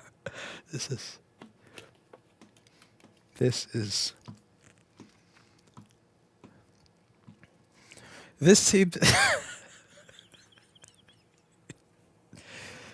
Persevere. This seemed to turn the volume up more than that. Oh my God, people pay for this. This seemed to turn the volume up more than it had the day before. He treated me like a queen. He even started opening the car door for me. He started leading our family with kindness, love, and strength that I had never seen him in before. He called family councils regularly, and I felt like we truly had a celestial marriage. What's even better, the other day he took me to our dream home site and told me what wonderful plans he had for me and our adorable family. 5 children. He is in summer school now, and thought he would be home only twice, but he has made it home every weekend. He said huddy-eyed girl to me and told me I was the loveliest wife in the world. I've never been happier. I am so excited about telling my story that I hardly know where to begin. My husband and I have been married nearly 15 years. 11 of those years were spent struggling with the disease of alcoholism. Anyone who has ever had to deal with this baffling problem with a friend or relative knows the agony of watching those you love destroy themselves. But looking back, I can see that my husband's problem with alcohol was a very convenient scapegoat for my own shortcomings. I could always blame his drinking for my attitudes. Well, naturally he rebelled, and no matter how remorseful he felt about his drinking habit, he would not give it up. At this time I was so far from being a fascinating woman that it is a miracle I am writing my story today. Yes, it's a miracle that he didn't fucking beat you to death while drunk and that you didn't leave, you dumbass!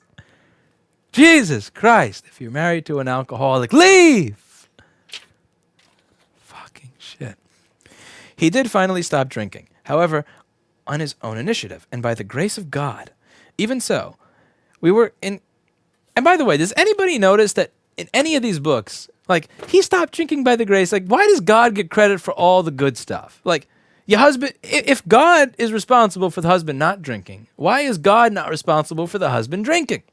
You can't, it's just, no, you don't know. No. You don't get to say, I want to take a personal accountability and responsibility and blame your failure on luck. You don't get to say, like, no, it's, no.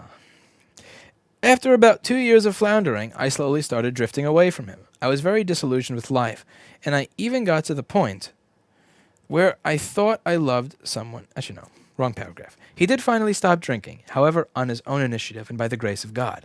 Even so, we were in complete agreement about getting a divorce.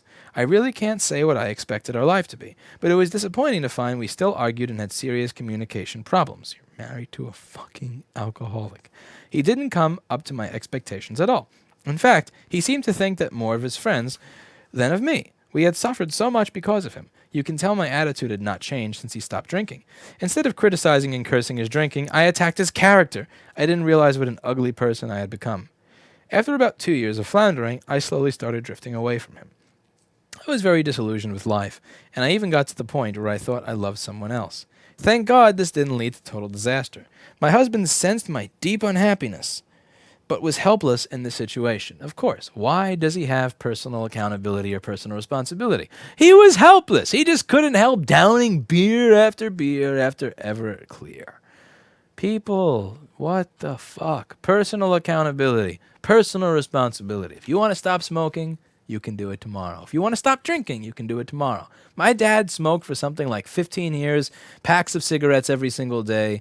As soon as he realized he was going to be a dad, he threw it all away and never smoked a cigarette again. This shit. Willpower, personal responsibility, personal accountability. Bullshit. Anyway, during this whole time, I had in my possession a copy of Fascinating Womanhood. It had been loaned to me by a friend who sensed my trouble, and for some unknown reason, I had not opened it.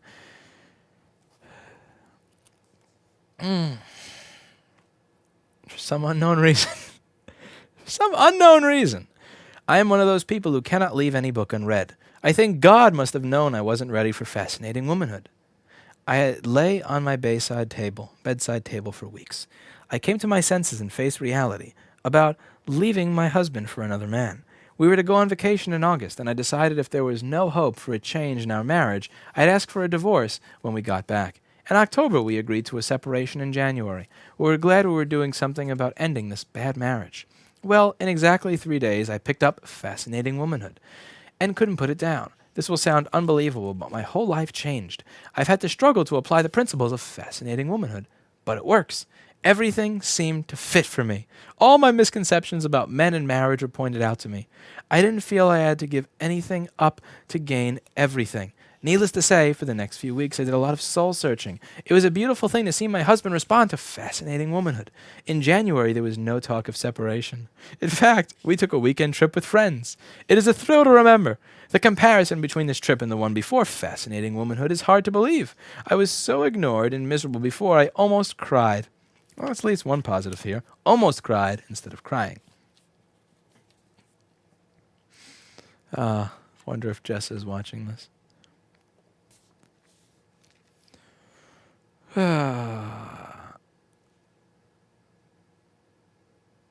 This time, I used admiration and praise in small cases and with real sincerity. My rewards came immediately. He showed such concerns about a slight cold I had at breakfast the next morning that I was completely surprised. After walking with me to the cafe, he sat with the other husbands, but I could feel him watching me. As we walked along after breakfast, he said, "I think I'm falling in love with you again.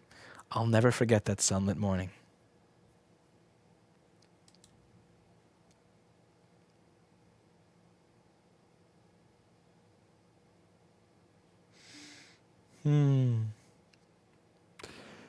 You got me hooked in the lecture, now you'd better finish the whole thing.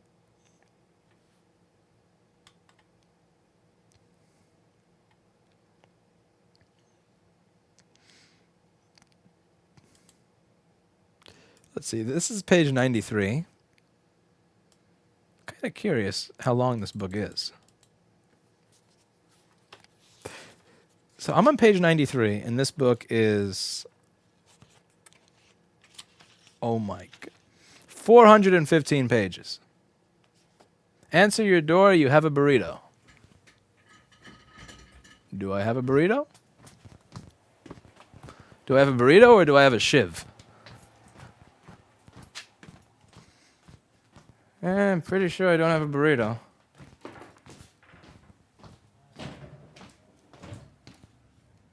Nope, just a bunch of ice, water, and bleh.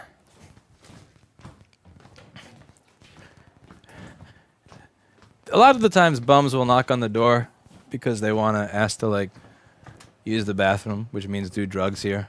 I fell for that one once. Or ask for money. So you can't open the door after dark. You can't open the door after dark. But he missed the burrito delivery. Oh. I mean, I do lock my door, man. It's like the middle of Manhattan.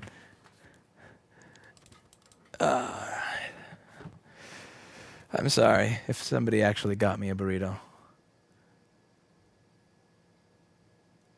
And, yeah, I also... Nobody knocked.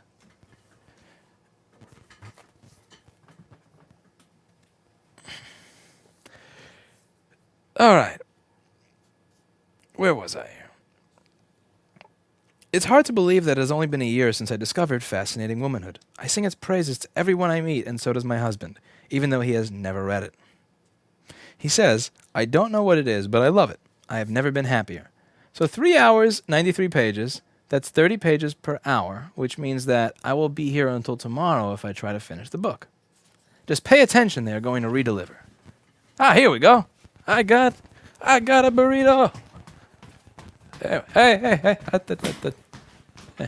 Sorry. I feel bad. I got to give this guy some kind of tip. Unless he's going to shiv me. Let's see. Am I going to get shivved? Hey. Oh, no worries. I didn't know I was getting it. This is as much a surprise to me as it is to you. Okay, let's see. What the? Okay, let's see what I got. Let's see. What did somebody get? Do we get a cancer burrito?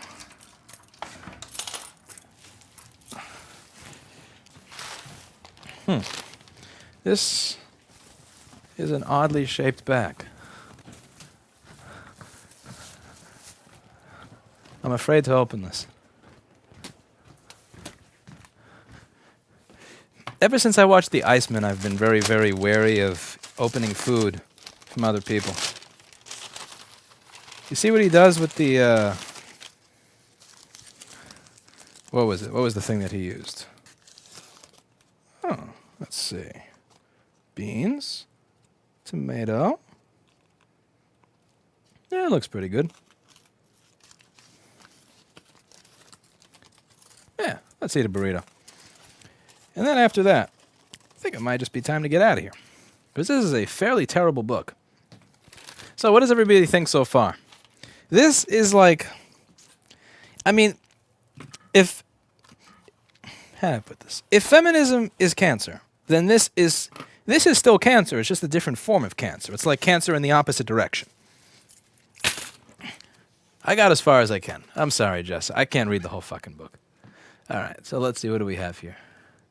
$5 from Felipe Lopez. Stop reading, start working. Travis Broad, $2. Keep up the great reading. Alex, $10. Here's some money for the next reading. Might I suggest Snow Crash by Neil Stevenson. €2 from CMDR. Thanks for the relief from writing this POS report. Daniel Fickner, €2. This is funny. Another €2. Greetings from Germany. All right. Time to eat and get the fuck out of here.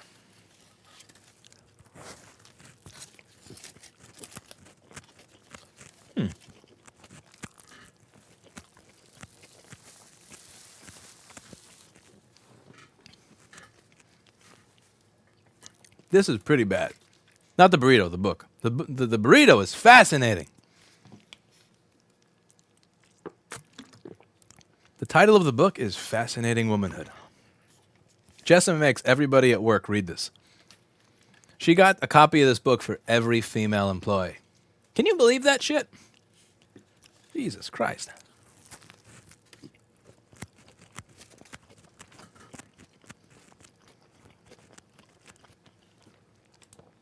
I mean, that is just fucking cruel. I can't make it through the whole book. I was gonna try, but I didn't realize how slow I read. And dear God, that's just terrible. That's just absolutely terrible.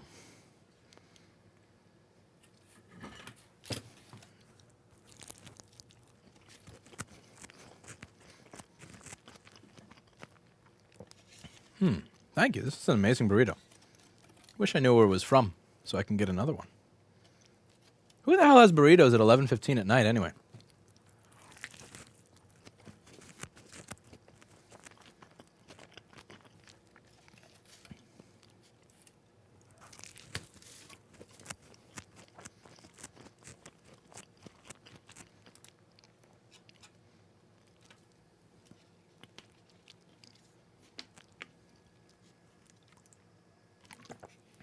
Thank you for the burrito. Does Mark have to read it? I think so. I'm not sure if Mark has to read it or Mark's wife. You'll have to ask iPad Rehab. I should get myself a fork. My chair almost knocked over the burrito. That would have been one Aeron chair in the trash.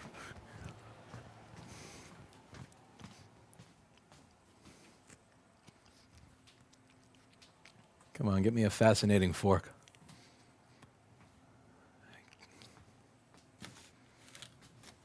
No fascinating forks.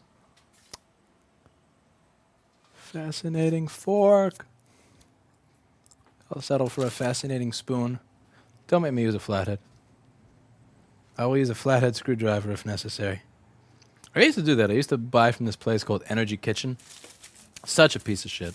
Such a piece of shit restaurant. Every morning. Every fucking delivery. Every delivery. No fork. No knife. This is back when I ate eggs regularly. But like, how the fuck you give somebody an omelet without a fork? It's just the insanity. So I guess no fork. We'll have to modify a flathead screwdriver or something to make do.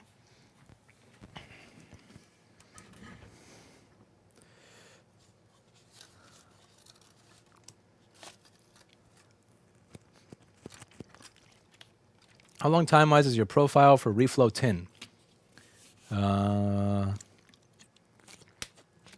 300-something seconds? 3 to 360 seconds. Somewhere around there.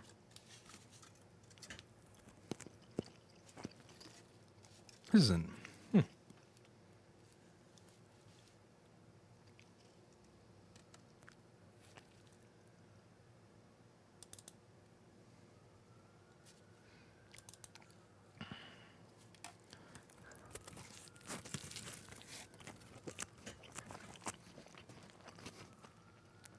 I admire the way you eat that burrito. I couldn't imagine it being any more masculine. I'm glad you learned something.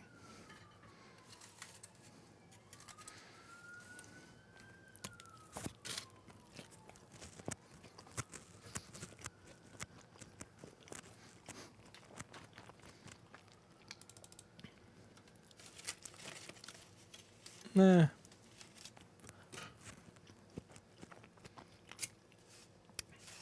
I really want to know where this is from so I can get another one. Burritos from San Loco, open till 4 a.m. Hello. All right.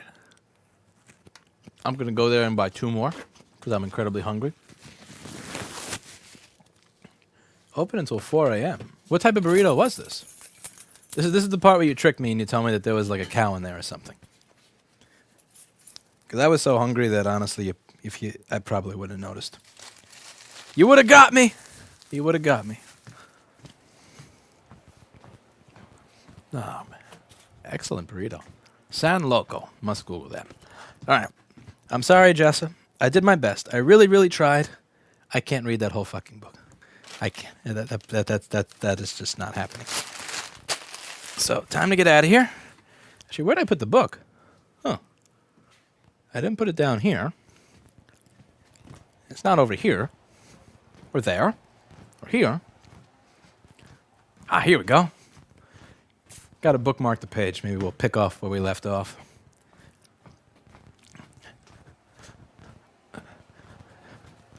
If Jason fucks up a head replacement or something, his punishment will be reading 100 pages of the book. Maybe that's what we'll do to motivate people. Like for every board you can't fix, you have to read a page of the book. Every drive you can't recover, you have to read 5 pages of the book. For every 1-star Yelp review, you have to read 30 pages of the book.